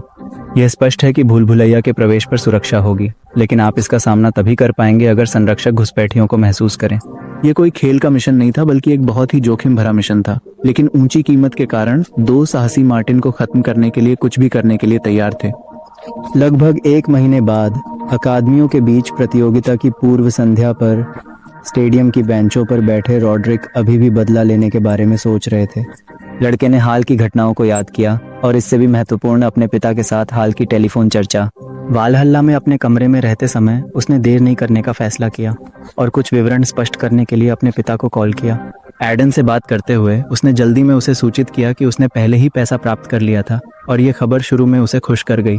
हालांकि रॉड्रिक ने बाद में स्वीकार किया कि उसने मार्टिन की हत्या में प्राप्त सारा पैसा खर्च कर दिया था। यह उसके बेटे की एक और बेवकूफ़ी की चाल थी और एडन ये समझ नहीं पा रहे थे कि उन्होंने ऐसा क्यों किया। रॉड्रिक ने कठोरता से जवाब दिया कि उनके व्यक्तिगत निर्णय किसी के लिए मायने नहीं रखते और उसने अपने पिता से सलाह में दखल न देने को कहा।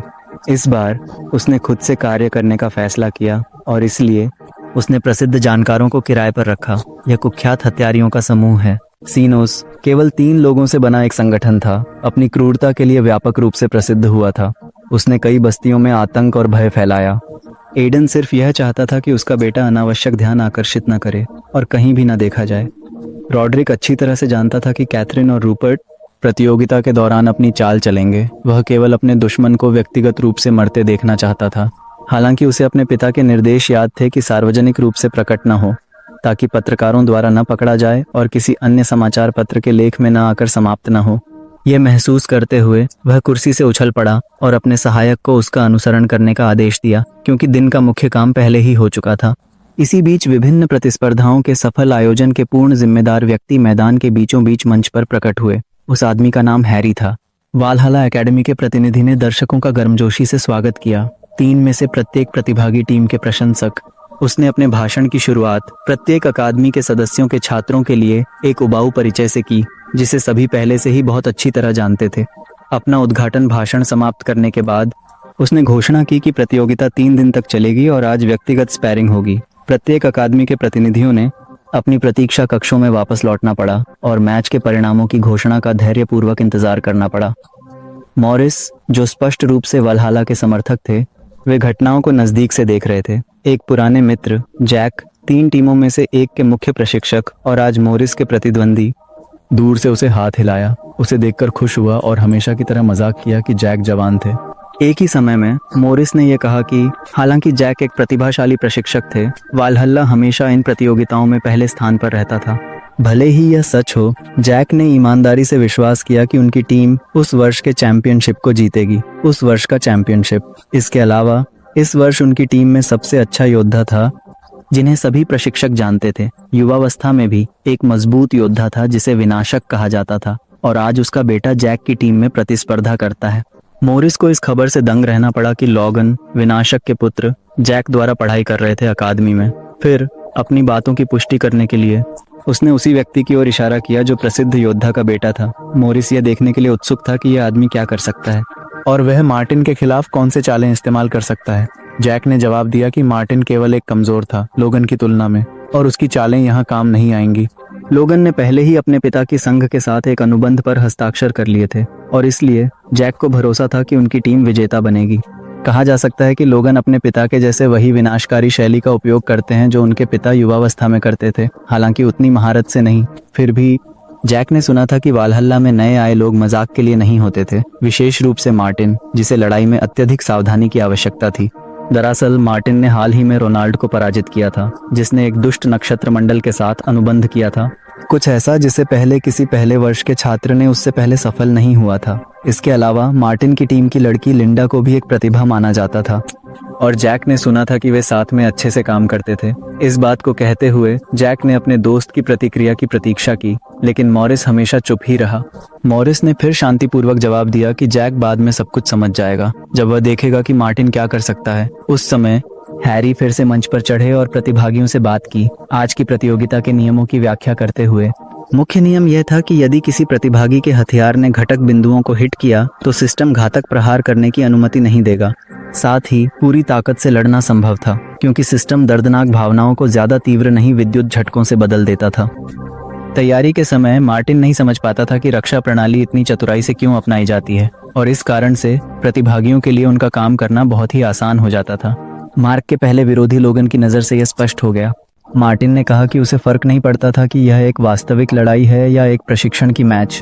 मार्टिन ने ऐसी परिस्थितियों में हमेशा की तरह व्यवहार किया और परिणाम को लेकर चिंतित नहीं था। टूर्नामेंट जैसे ही रेफरी ने शुरू करने का इशारा किया, मार्टिन आक्रमण पर निकल पड़ा, कुछ ही सेकंड में लड़ाई समाप्त करने का इरादा रखता हुआ। अपनी आश्चर्य के लिए लोगन ने हमला रोक लिया, जैसे उसने अपने प्रतिद्वंद्वी के हमले का पूर्वानुमान लगा लिया हो। मार्टिन की आंखों में देखते हुए लोगन ने घोषित किया कि जीत उतनी आसान नहीं होगी जितनी उसने सोचा था।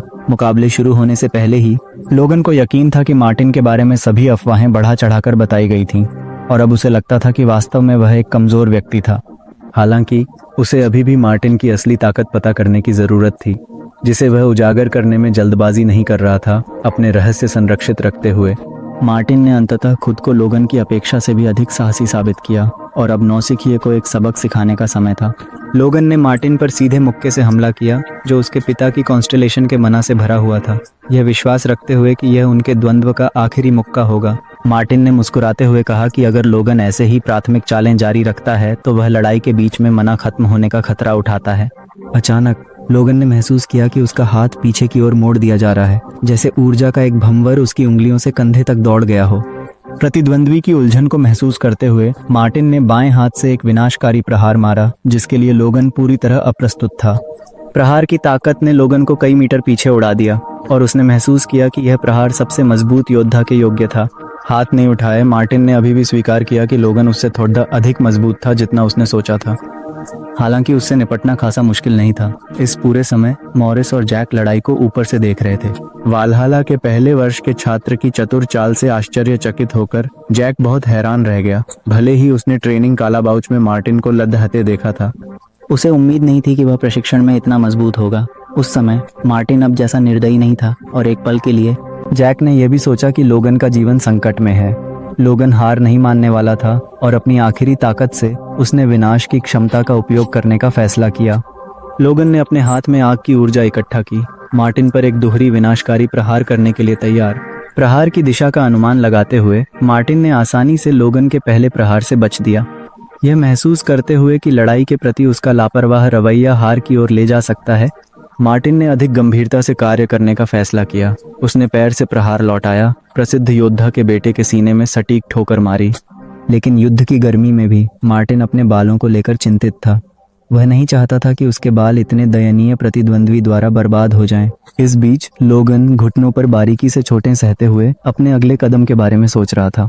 पेट पर 2 चोटें खाए हुए वह मुश्किल से खड़ा हो पा रहा था। दर्द से बेहोश होने के कगार पर था, लेकिन उसने लड़ना जारी रखा। हताशा में लोगन ने अपनी आखिरी क्षमता का उपयोग करने का फैसला किया। संभावित दुष्प्रभावों के बावजूद उसने प्रशिक्षण क्षेत्र के खिलाफ अपने हाथ दबाए और अग्निशीला ऊर्जा सभी दिशाओं में फट पड़ी, उसके चारों ओर सब कुछ नष्ट कर दिया। कुछ ही सेकंडों में पत्थर की जमीन दरारों से ढकी हुई थी, मानो जमीन के नीचे से आग निकल रही हो। मार्टिन शांत बने हुए बस दुख के साथ देखता रहा, जबकि उत्कृष्ट प्रशिक्षण क्षेत्र का फर्श नष्ट हो रहा था। और फिर दुश्मन को देखते हुए अचानक बड़ी बड़ी पत्थरों के टुकड़े हवा में उठकर उन्हें घेरने लगे। लड़ाई के दौरान लोगन ने देखा कि मार्टिन उसके सभी हमलों से बच रहा था, उन्हें अनपेक्षित बनाने के लिए। इस रणनीति का उपयोग करते हुए वह अचानक मार्टिन के पीछे आ गया, पत्थरों के पीछे छिपा जो हवा में फेंके गए थे। लोगन ने पत्थरों को मार्टिन पर बौछारने का फैसला किया ताकि उसका वजन उसे कुचल दे। हालांकि किसी अज्ञात कारण से ऊर्जा ने उसका आदेश नहीं माना और पत्थर उसका चेहरा पर लगा। लोगन पत्थर की स्लैब के पीछे छिपते हुए अब तक वह नहीं समझ पाया था कि किसका सामना कर रहा था। वह यह नहीं समझ पा रहा था कि मार्टिन उसके हर हरकत को कैसे जानता था। ये नहीं समझे कि उसकी जादूगरी एक अनुभवी विरोधी के लिए बहुत स्पष्ट थी, हालांकि इसे समझने के लिए बहुत देर हो चुकी थी।